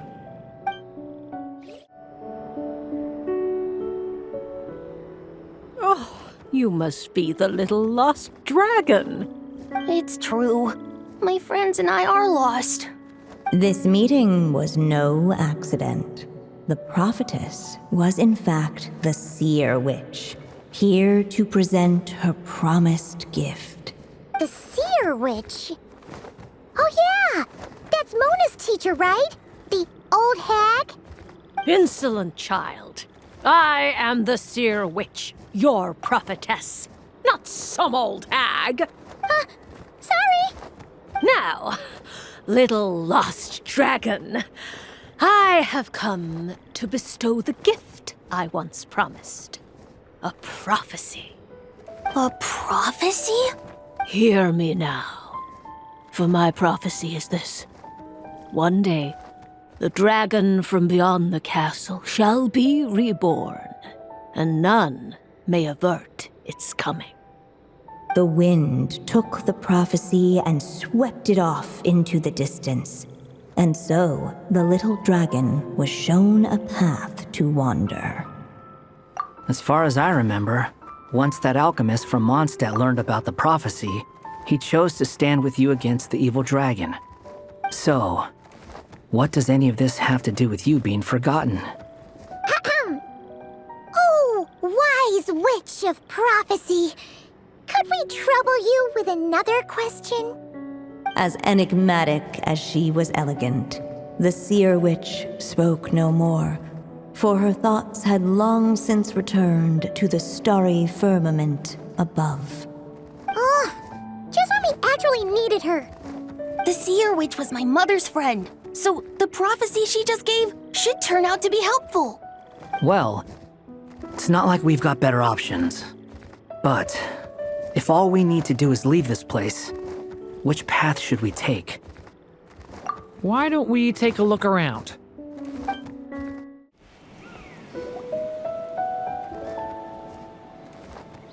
If we go this way, we'll be heading back to Mondstadt just like we planned. Out of all the options so far, this seems like the safest, right?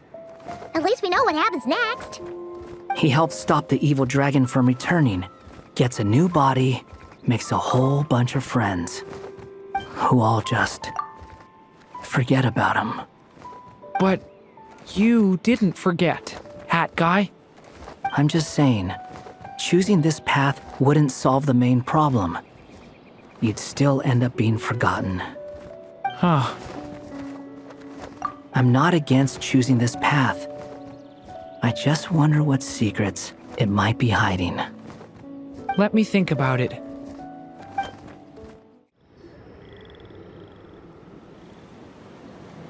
It seemed to lead away from this place, but each time he tried to follow it, the branches of the tale sent him back to the start. So the author managed to work this book into the story too. I'll hand it to her. This book is fascinating. What's going on here? When I first realized you were being forgotten by the world, I thought it might be because you spent too much time with me. In which case, the only hope of a cure would be to cut our ties for good. What makes you think that? Once upon a time, the Stray tore apart his own story and was forgotten by the world beyond the castle. He believed the story had cursed him, and that his misfortune had rubbed off upon the little dragon. The story's curse. It was just a suspicion before, but now I think it's something we have to try. Wait, what do you mean? Try what? One of the story's branches is a path I can't take. If you follow it out of here, I won't be part of your story anymore. Considering what the strange magic in this book is capable of, Making that choice could cut our connection once and for all. As long as there's a chance it might work, it's worth a try. He's not like me. He deserves for the world to remember him.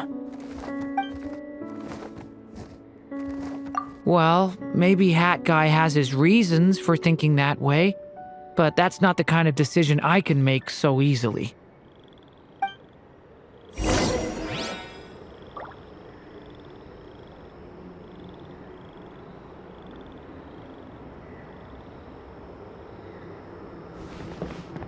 It's what my stray cat buddy thinks is best anyway! Hat Guy. It's worth a shot. Just don't let this world forget who you are.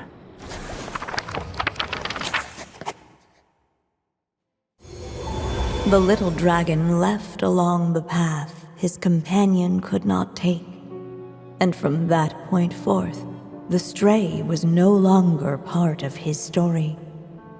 Yet his memories of the stray were an indispensable part of his tale. With the stray gone, the story lost the very spark that had first set it in motion.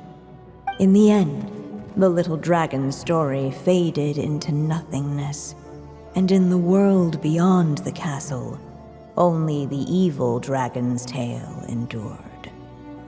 Who am I? Is this me? And so the story ended, with the little dragon fading from sight, leaving nothing but the evil dragon's shadow in his place. Oh no! But Durin! Ugh! Way to go, Hat Guy!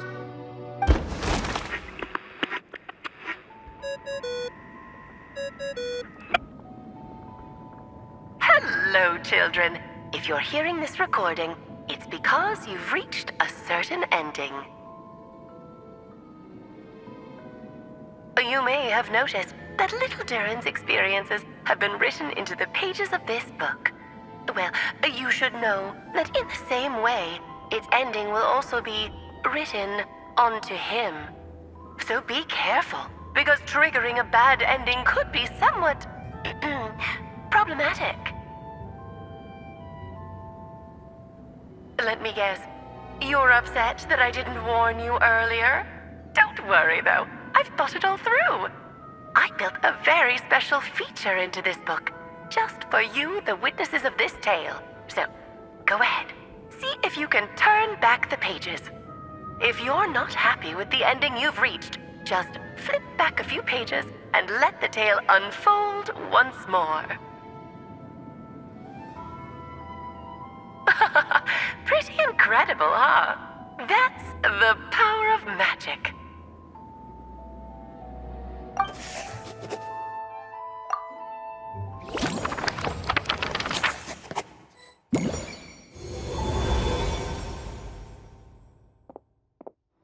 Ugh! That last ending was awful. No way we're picking that path again. What are you even talking about? Hurry up and pick a path so we can get out of here. Let's pick one together. Sounds like the others aren't aware of what just happened. But Paimon's not sure how we'd even explain it. Guess all we can do is warn them if they're about to choose wrong again.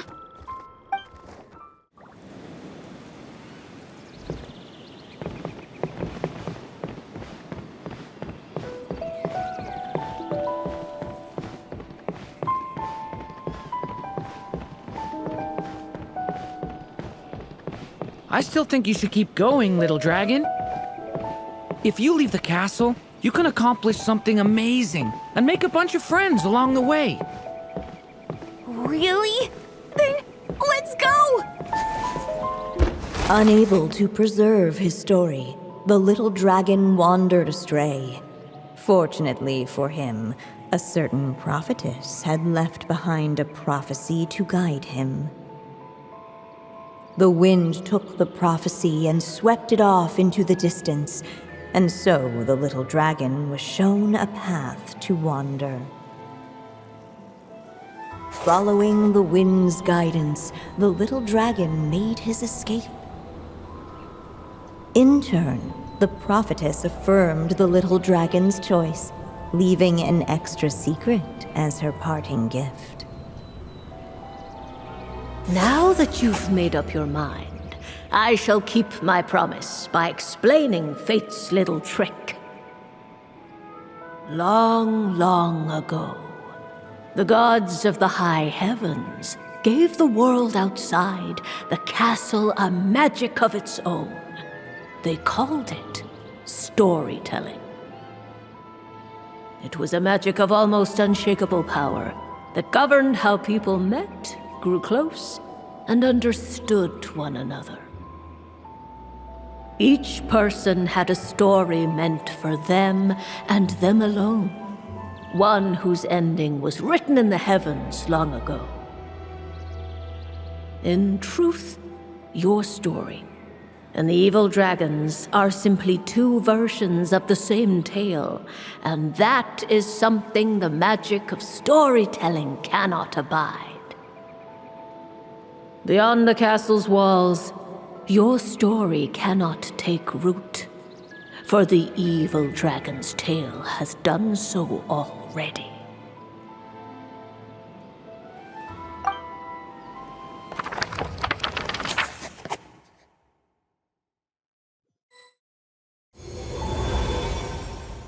So, that was the secret? Huh.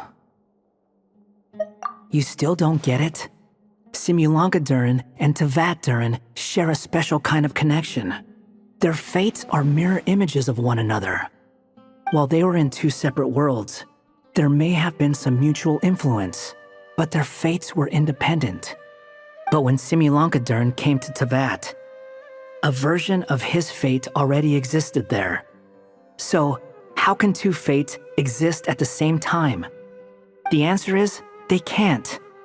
The rules of this world don't allow it. You can't return a book you never checked out in the first place. So, what's Durin supposed to do? Those mages seem to have come up with quite the ingenious solution.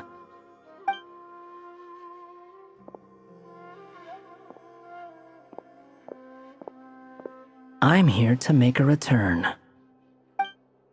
As I said, there's no record of Volume 5 of this series ever being checked out. Then just think of this as Volume 6. Based on what I know, the author was planning on publishing another volume anyway. The catalog does have a slot reserved for Volume 6. So, this is it? Sure, let's go with that. All you need to know is, I'll be the one writing this series from now on. You...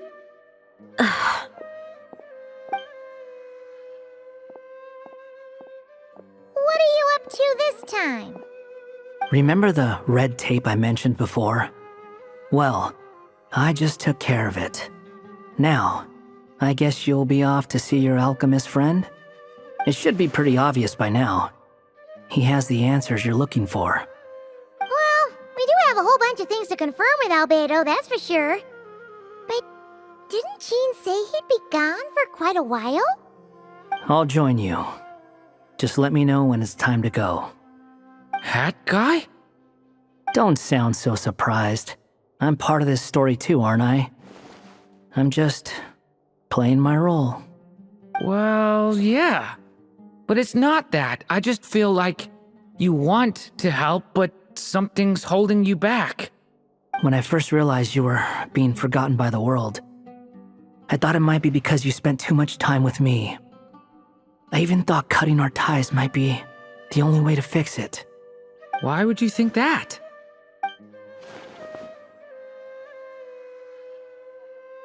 It doesn't matter now. Judging from the answer this book has given us, I was probably overthinking it. Just as well, with the ley lines rejecting him like this, the people who still remember him are his only remaining connection to this place. If that last fragile tie was broken, who can say what devastation his unbound body might unleash? And to think I'm one of the people keeping you here, instrumental in helping change your fate. Can't say I saw it coming. Well, if it's good enough for Hat Guy, it's good enough for me. After all, he is about as odd as humans get. Excuse me? With some people, even if you try asking a simple question, they'll always give you a complicated answer. And the more you ask, the more complicated it gets. Truth is, Hat Guy's just that kind of guy. Whatever. All I needed was a yes or no, so we can quit it with all the back and forth. So this is the other Durin, huh? If this had been the dragon that ended up being revived in Mondstadt, there's no telling what kind of calamity that people would have had to endure. So, if you think about it like that, Durin's actually a hero. No, I'm just a little envious, that's all. Not everyone gets a chance to be a hero. Actually, most of the credit belongs to Albedo. Then again, barely anyone even remembers you at this point. So I guess there's not much left to envy. Oh, so you three still remember Durin? Looks like the memory loss hasn't spread to close friends. Yet. I guess that means my memory of you must still be complete as well. Albedo. You're finally here! Oh, boy, do we have a whole pile of questions for you! Oh, you're here too? I think I've pieced together some of what happened to him. But what's your take on things?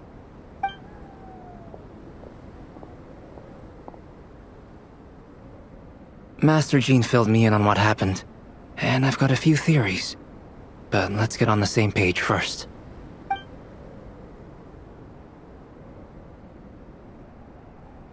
Well, physically, he's doing fine. His body is holding the abyssal power at bay. And there's nothing whatsoever to indicate any risk of collapse.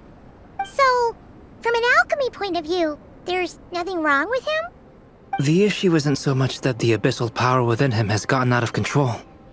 It's that the connection between his will and body is fading. If he ends up losing his conscious will, his body will fall back on its biological instincts. And that's when the abyssal power within it will take over. This book mentioned a witches' gathering. It seems like quite a few of these witches got themselves involved in Durin's case. Which brings me to my theory.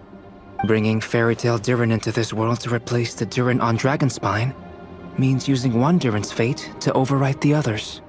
But the power of alchemy alone would not be enough to pull off such a feat. It would have required the combined use of Miss Barbeloff's astrology, my teacher's alchemy, and Aunt Alice's magic. After learning of Miss Barbeloff's prophecy, Durin and I finally came up with a way to settle the Dragonspine Durin problem for good. And I took care of the alchemy side of things, which, looking back on it, seems to have been a part of their plan all along. So now, there's only one thing missing.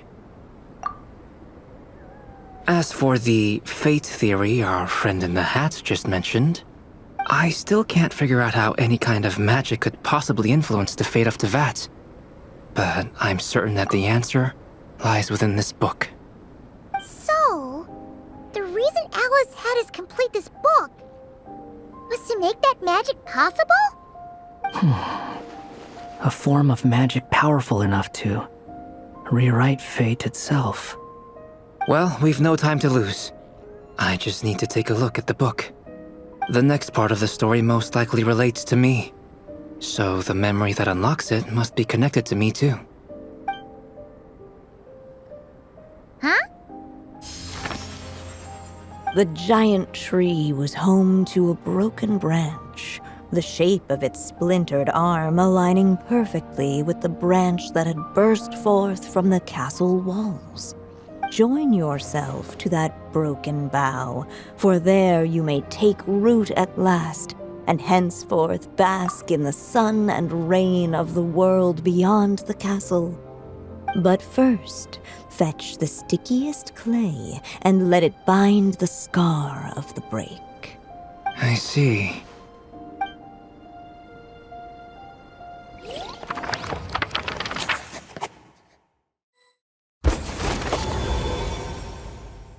Guided by the breeze, the little dragon arrived at an alchemist's workshop. There he was greeted by a clay figure, a child molded by the Sage Witch's hands. Though gentle in appearance, he had inherited his mother's cold, sharp wisdom. And he was determined to avert the calamity the evil dragon would bring, and so was his helper, none other than the little dragon himself.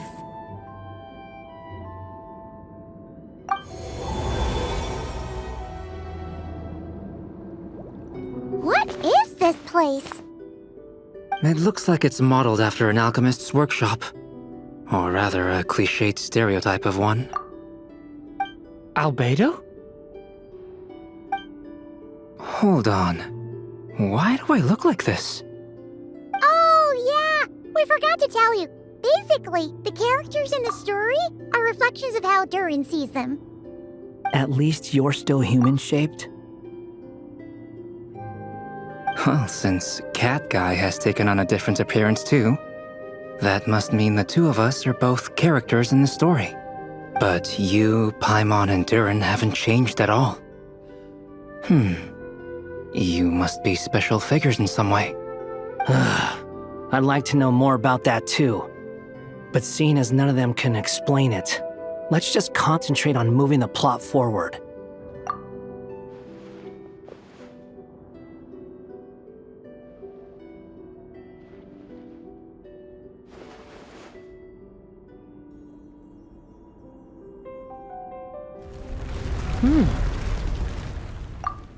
And just like that, the group stumbled upon a hidden passageway. Intricately crafted, it seemed to lead them towards another exciting chapter of the tale. Come on! What are we waiting for? Next chapter? Here we come! Ouch! But this was a chapter that had not yet been written. Ahead of them was a storyless void, and they could go no further. What? Then what's the point of having a path here? Sounds like a pretty bad habit for a writer. Over here. I found something. What the clay figure found was none other than the evil dragon's heart itself. Though the creature had perished long ago, its heart was still there, pulsing away and growing warmer with every beat. And the clay alchemist knew what it meant. That the evil dragon would return one day, just as the prophecy had foretold.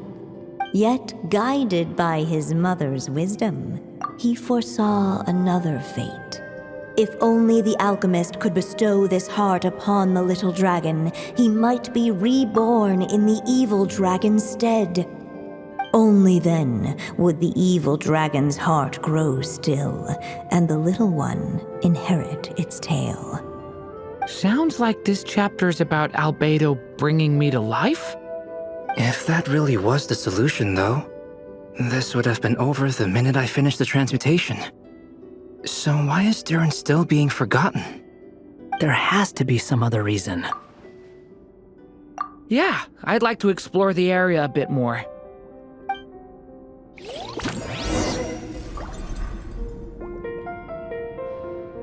Unless the little dragon kept moving, eventually he would be forgotten.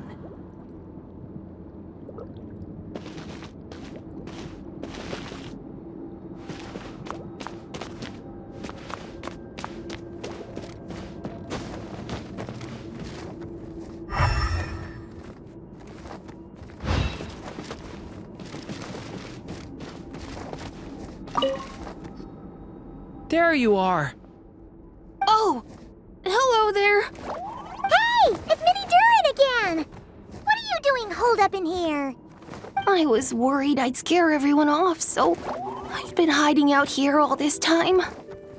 You must be really nervous, huh? I guess I am a little nervous, but I'm also excited. I'm gonna get to stop the evil dragon and even become a human. It's all thanks to that clay man. He's the one who talked me into it. And once I'm a human, I'll be able to make loads of friends and do tons of important things. You'll make lots of friends, that's for sure, and go on many unforgettable adventures. I'm so glad to hear it. The only thing is, the clay man said becoming human isn't gonna be easy. So I'm feeling a little anxious too. He's right about that. Even if you manage to become a human, there will always be tougher challenges on the road ahead. Really? But even so, your friends will be there to help you. Oh? Then I'm not afraid. Funny, isn't it? After talking to you, I'm not afraid anymore either. So, are you ready now? Yep, I'm ready to become a human.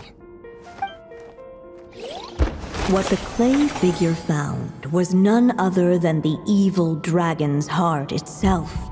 Though the creature had perished long ago, its heart was still there, pulsing away and growing warmer with every beat.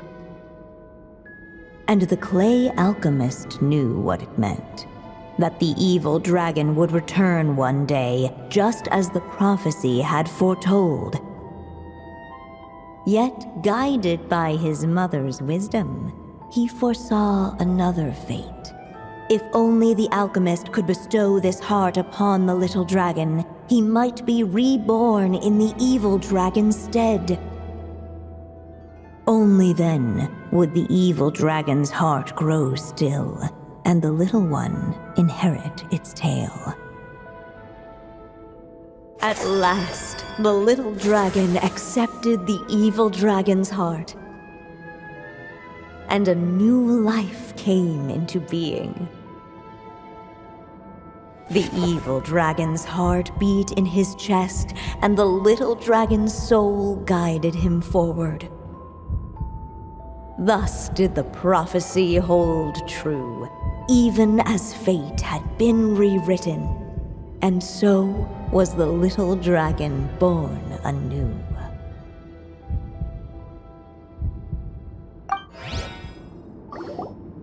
Finally! A happy ending! That must be the last step, right? Woohoo! We completed the story!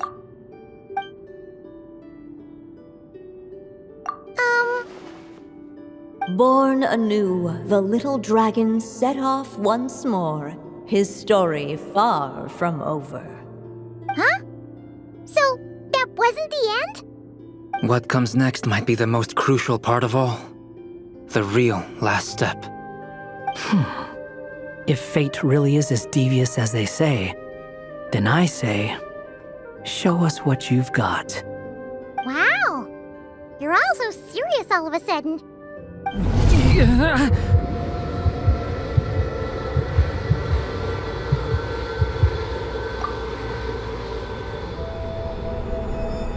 Durin, are you alright? The evil dragon's heart was now one with the little dragon, yet the dark power within it still lingered. Would the little dragon dare to hold this power back, or would he simply give in? Hey! What kind of question is that? Of course he's gonna control it! What choice does he have? Time is running out. So, would the little dragon dare to hold this power back?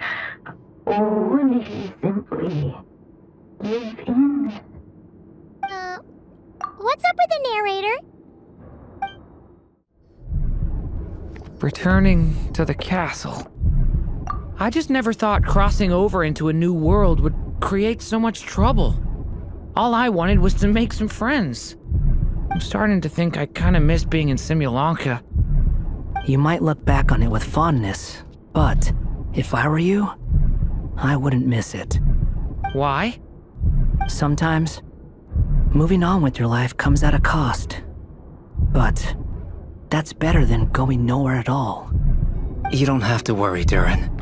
No matter what problem you face, there will always be a solution. Okay. Sometimes I wish I could just go back and see it again.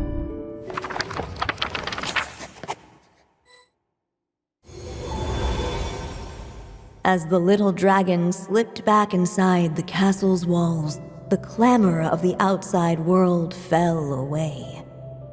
There was no danger here, no problems for the little dragon to resolve. As soon as his mother finished her story, it was time for the child to drift off into the world of dreams. And so the story ended, with the little dragon fast asleep in his castle, just like he had never even hatched. What's going on? I feel so weak. Hey, what's happening? Durin, wake up! But this can't be how it ends. Durin promised to bring back everyone's memories. There's no way he'd accept an ending like this.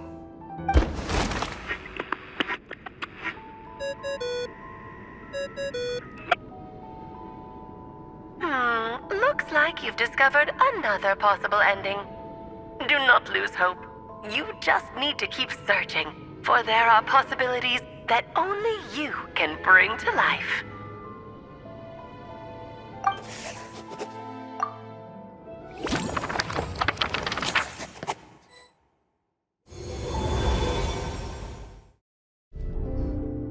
The little dragon and his companions blank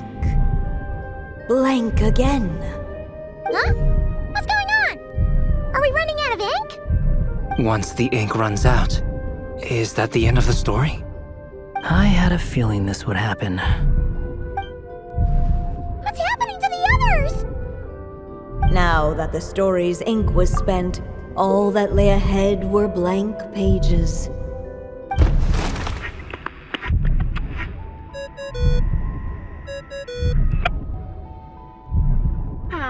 Looks like you've discovered another possible ending. Do not lose hope. You just need to keep searching, for there are possibilities that only you can bring to life.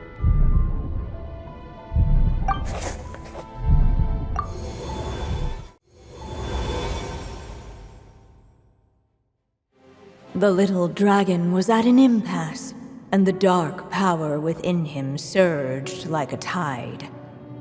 Unchecked, the darkness engulfed everything around it, including the little dragon's soul. The little dragon's story faded into nothingness, and in the world beyond the castle, only the evil dragon's tale endured. Is this me? And so the story ended, with the little dragon fading from sight, leaving nothing but the evil dragon's shadow in his place. Oh no! That means Durin... What do we do now? What's going on here? Why isn't the story letting Durin just suppress the abyssal power? It keeps getting stuck.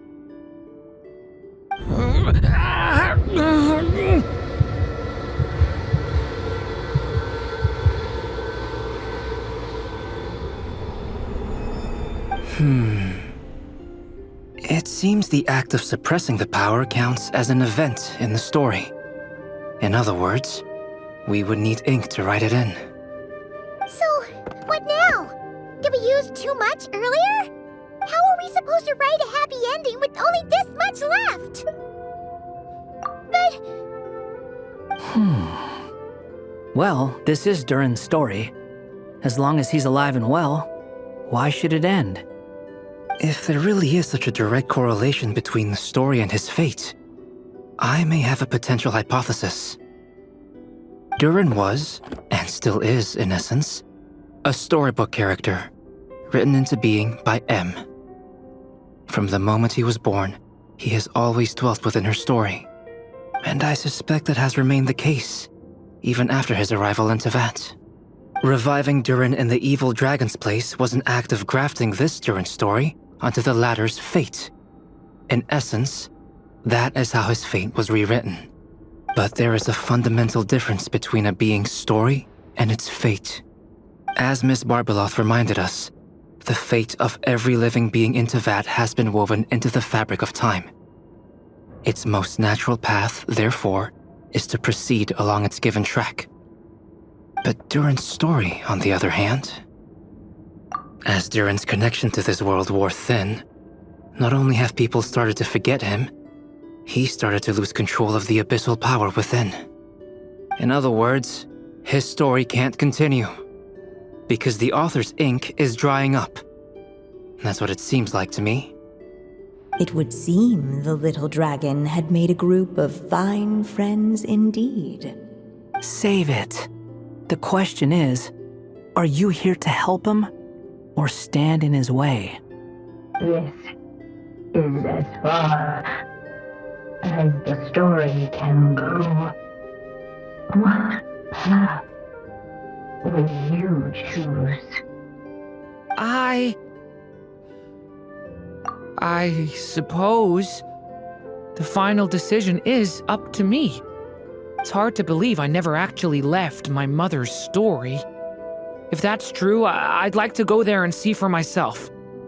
By there, I take it you mean the blank pages of the unwritten chapter ahead? But we still don't even know how Alice's magic works. If Durin belongs inside the story, then going outside of it to some unwritten part, isn't that too risky? I'm not afraid. I second that. It would seem this is one answer you need to go seize for yourself. So be it. Whatever obstacles stand in your way, we'll tear them down together.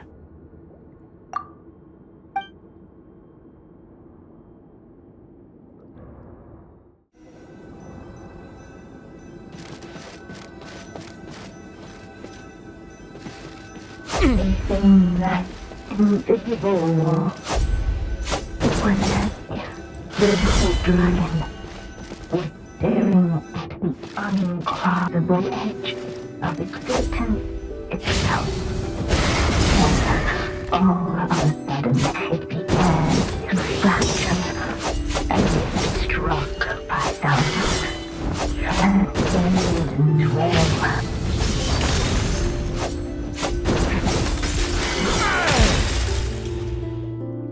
Gotta keep going.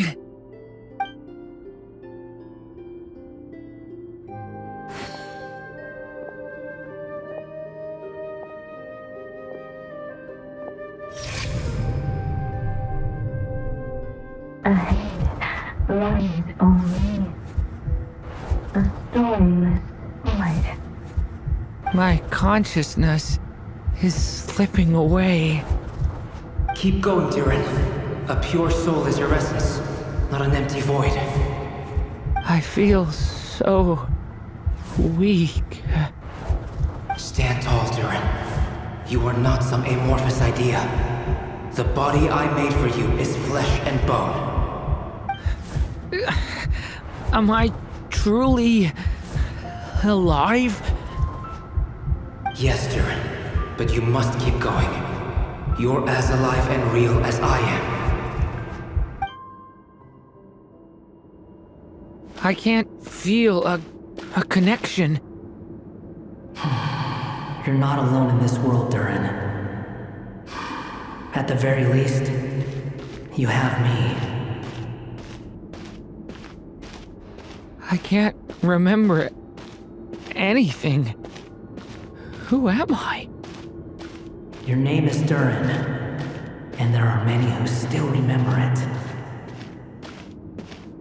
My name is Durin. You're taking too long. Come on, Durin, run! In this world, fate waits for no one. Wait! Where am I meant to go? What am I supposed to do? Go. Make your wish come true, Durin. My wish?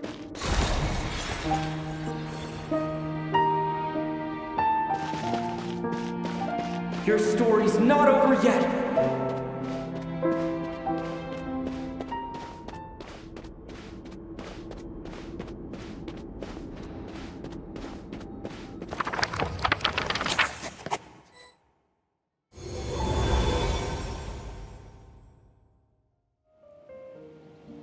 Silence, huh? Have you nothing to say about my proposal? Let me get this straight.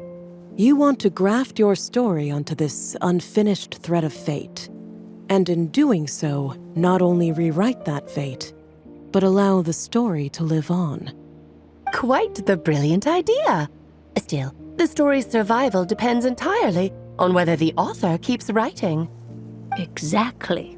And the moment foretold by the prophecy is still centuries away. I see. I thought my own ignorance might be the problem. That I'd asked more of the noble science of alchemy than it could ever deliver.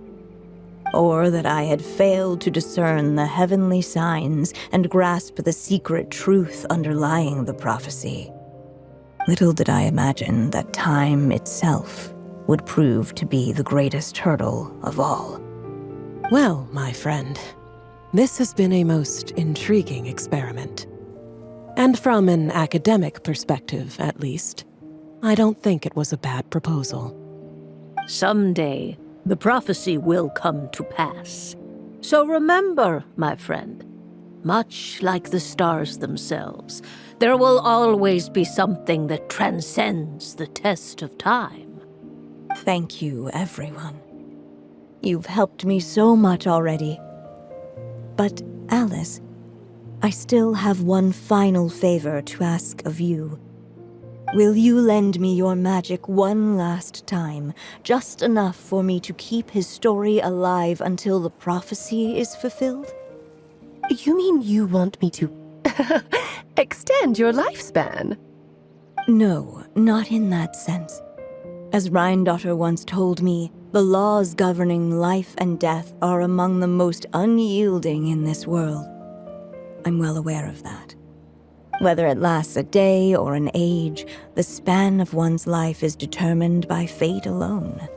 If I tried to breach that law by force, I'm afraid I would lose what makes me human. This is not a path I want to go down. If I am to die, then I shall die a human. So what is it that you want me to do? I would like you to send this pen of mine into the future. I see. Then perhaps there really is a way I can help. I could create a kind of story magic to take over the writing once you're gone. Oh, but for it to work, you would need to provide enough of your own words for it to learn from. How much? Oh, an immense amount. So much, in fact, that you would have to spend the rest of your life writing, and even then, I'm sorry to say, it would not last forever. No matter how much you write, there is a limit to the number of words you can leave behind, but the world itself will never stop changing. Someday, perhaps, even your entire corpus will not be enough for the magic to continue describing this world. And when that happens, the story will end. Still, it's worth a try.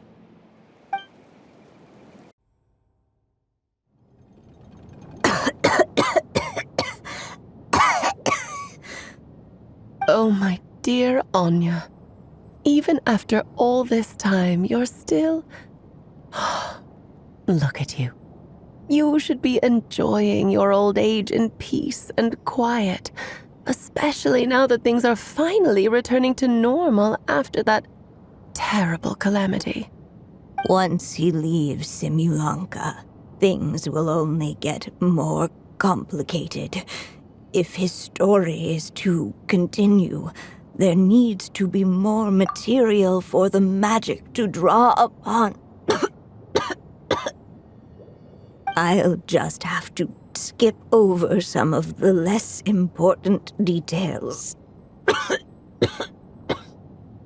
Anya, why do you insist on sending him out of the storybook world?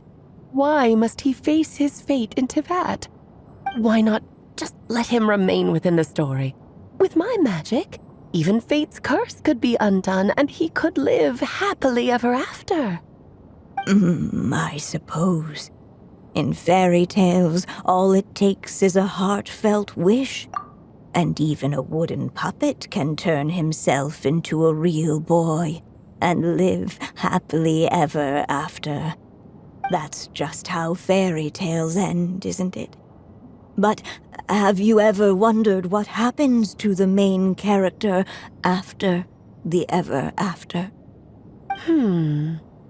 Tell me, Alice, in your eyes, what would be a writer's greatest regret? To leave a story without an ending. Not a bad answer.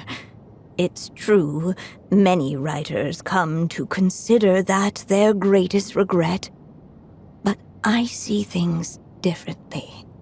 My greatest regret is that every story I write has to come to an end in the first place.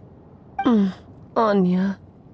No matter how brilliantly a character shines, the moment their story ends, their potential is lost forever.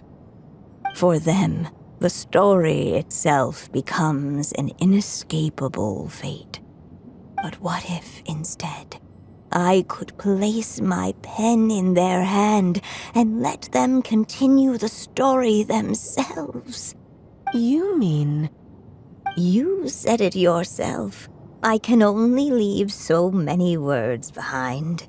Even with your magic, the idea that I could keep the story going until the prophecy comes to pass is wishful thinking at best. But I found a way to use your magic to transform some of my finished stories into a special kind of ink. This ink is a magical medium he can use to complete the story the way he wants to. For what is storytelling but another kind of magic? And if he can experience the whole tale himself while leaving behind his own wishes and aspirations, even once he reaches the chapter where I stopped, he'll still be able to carry the story forward on his own. And so, by leaving him this ink, I can entrust him with the responsibility of writing his own story. Character with the power to write their own story. That way, he'll finally be free from the cage that is my pen. And like anyone else living in the real world, he can go on to create a life of his own. And you no longer need to worry about the constraints of my magic. What a brilliant idea, Anya! But there are still risks. First of all, once he arrives in Teyvat, he'll have to rely entirely on the story you left him to maintain his connection to that world.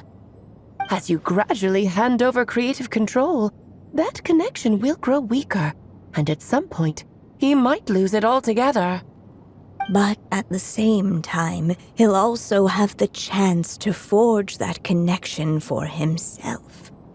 The issue is, this method taps into too many of Teyvat's core secrets. Any overt hints you try to leave will be erased in no time. In fact, it'd be hard for you to leave anything at all to guide them. We still have the story itself, though. I can use that to show them the way. It's entirely possible he burns through all your ink, never reaches the chapter you had in mind, and gets stuck, roaming the chapters of his past. But despite all that, I still believe in what this child can become. His hopes and wishes can be his ink, so he won't be trapped by mine running dry. Oh, what the writer you are, Anya. Your imagination never ceases to amaze. And you do know how much I love a happy ending. You shall have my help, my dear. Thank you, my friend. Well then, my child, do you understand what you must do? Yes, I think I do. It's my turn to keep this story alive. Then what's holding you back? What will become of you after I take up this pen? I will fade away. There will no longer be a reason for me to go on existing. My child, or your mother, I should say, passed away long ago. The voice you're hearing is nothing but a magical echo that has now fulfilled its purpose. You needn't feel so reluctant to let me go. I know my mother died long ago. It's just, when you lose your mom too soon, it's hard to tear yourself away from the stories she used to read. I guess it's a silly way of pretending she's still here, by your side. Durin. But after coming to this world and traveling it with my friends, facing all kinds of enemies together, I suddenly realized I couldn't just sit around listening to my mother's stories because I'd found a new purpose in life. Maybe this is just what growing up feels like.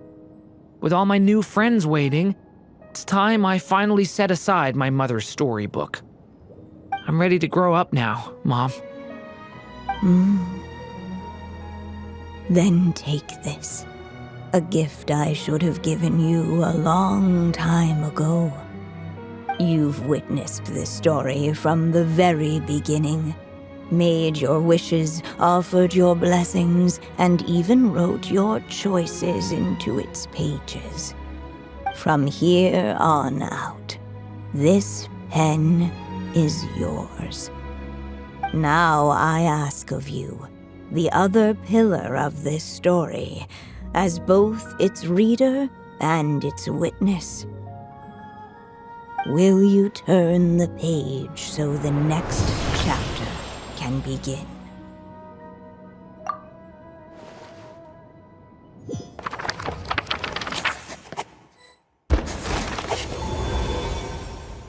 Suddenly, and without warning, the powers of darkness struck. The question was, could the little dragon prevail?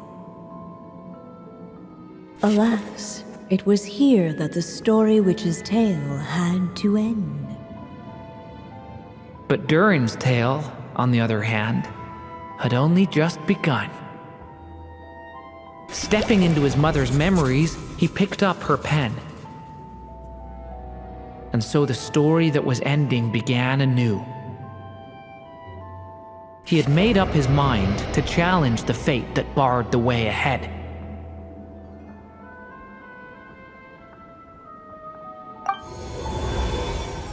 Looks like this is the final step. A chance to strike back at fate? Now that's not something that comes knocking every day.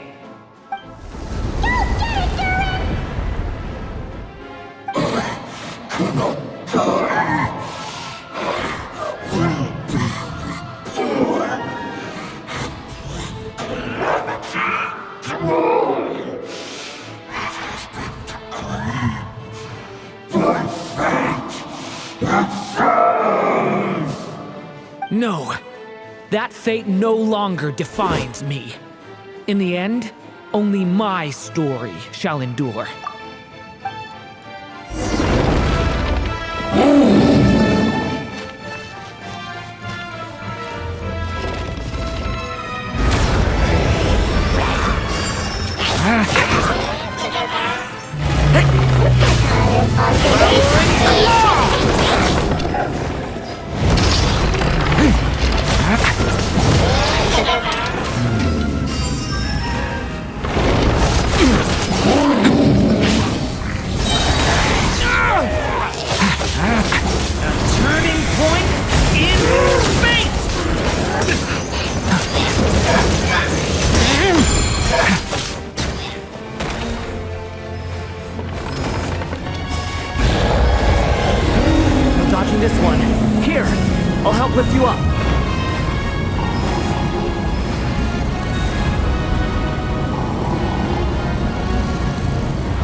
Here, I'll cover for you.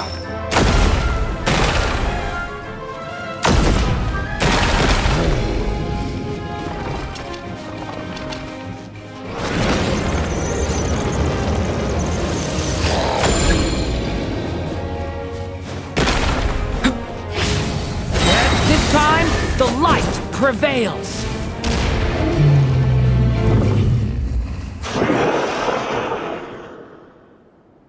Thank you, Mom.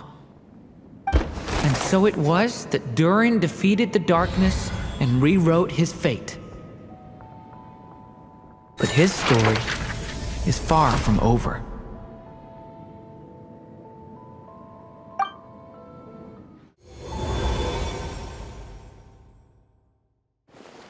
Is everyone okay?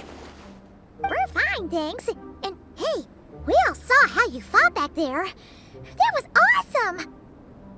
I have to admit, I do feel like something in me has changed. I owe you all so much. Without your help, I don't know if I could have ever made it this far. Just a shame I could only help out from the sidelines. Like I said before, it's not every day that you get to put fate in its place. Well, I'm sure you'll hear it someday. Hear what? The chance to strike back at fate knocking at your door. Yeah, maybe someday. Allow me to just check one thing.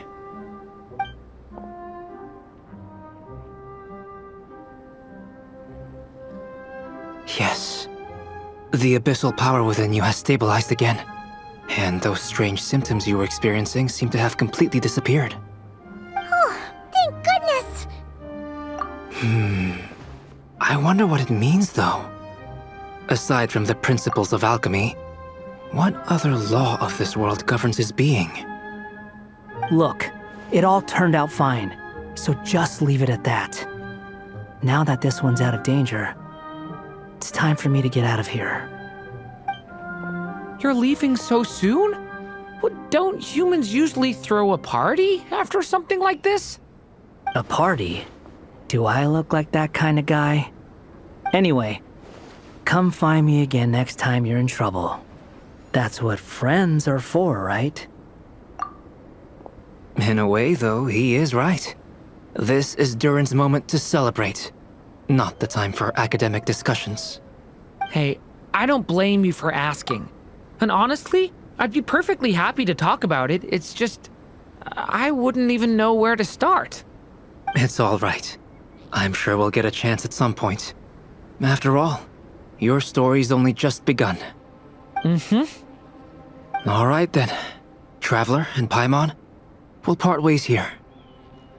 Given the extraordinary nature of the things we witnessed today, I need to make sure it's all recorded properly.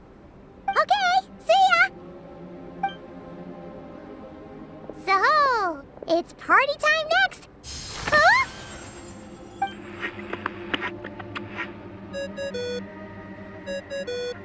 Congratulations on completing your mission. Now then, as per our agreement, it's about time you returned that book. She must have known the moment we finished! Just like she said she would! I've heard dressing appropriately is a must for socializing.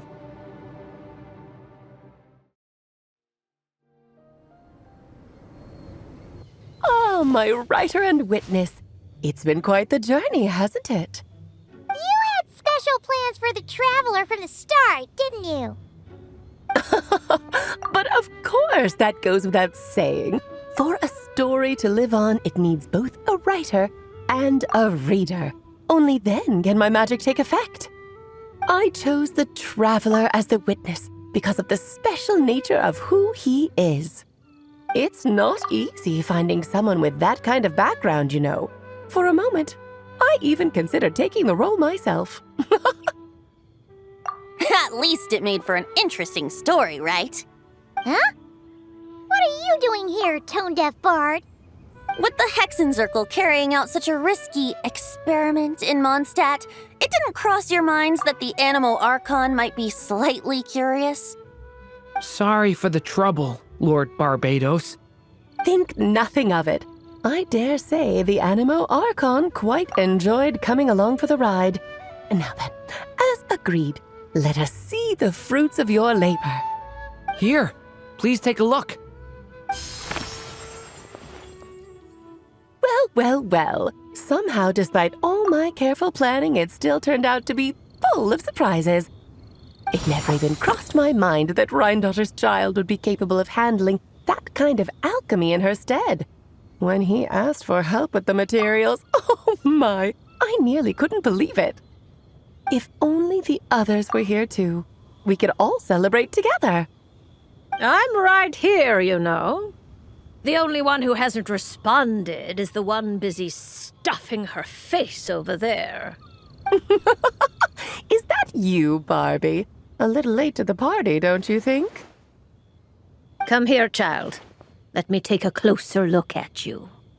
All right, Aunt Seer Witch. Here I am.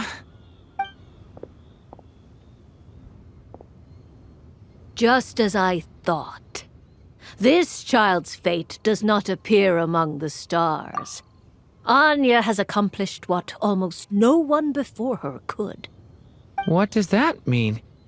Child, all you need to know is that you're very lucky indeed. Oh.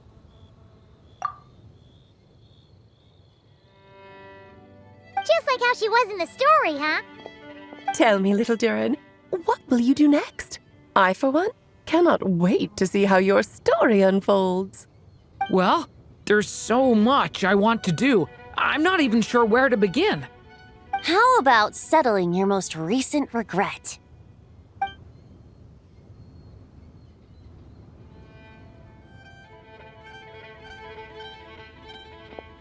Not so fast, Tone-Deaf Bard!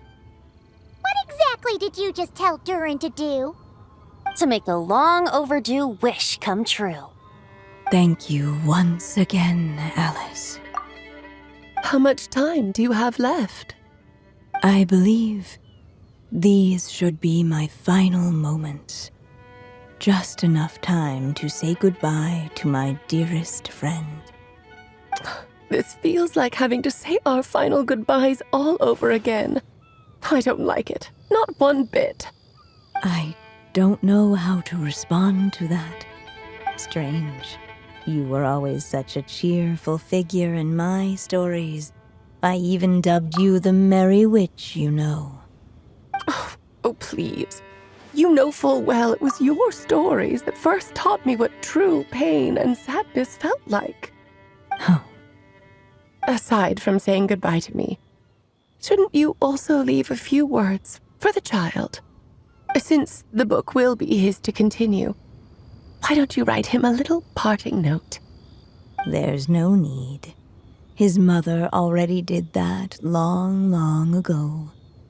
All that remains is for me to convey it on her behalf.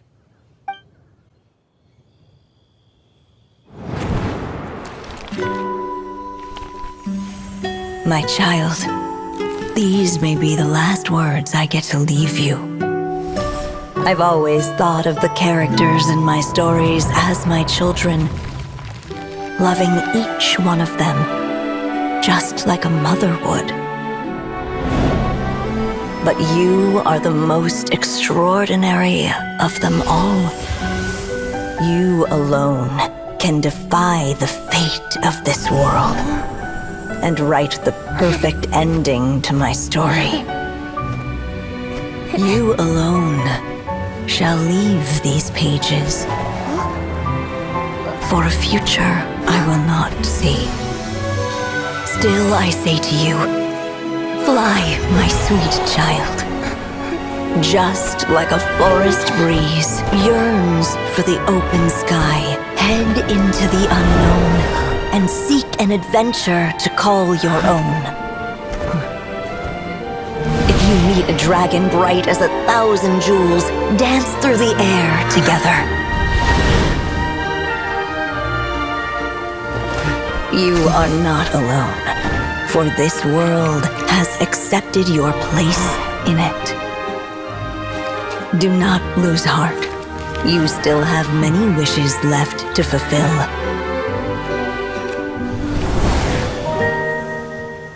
A long tale awaits you, my love.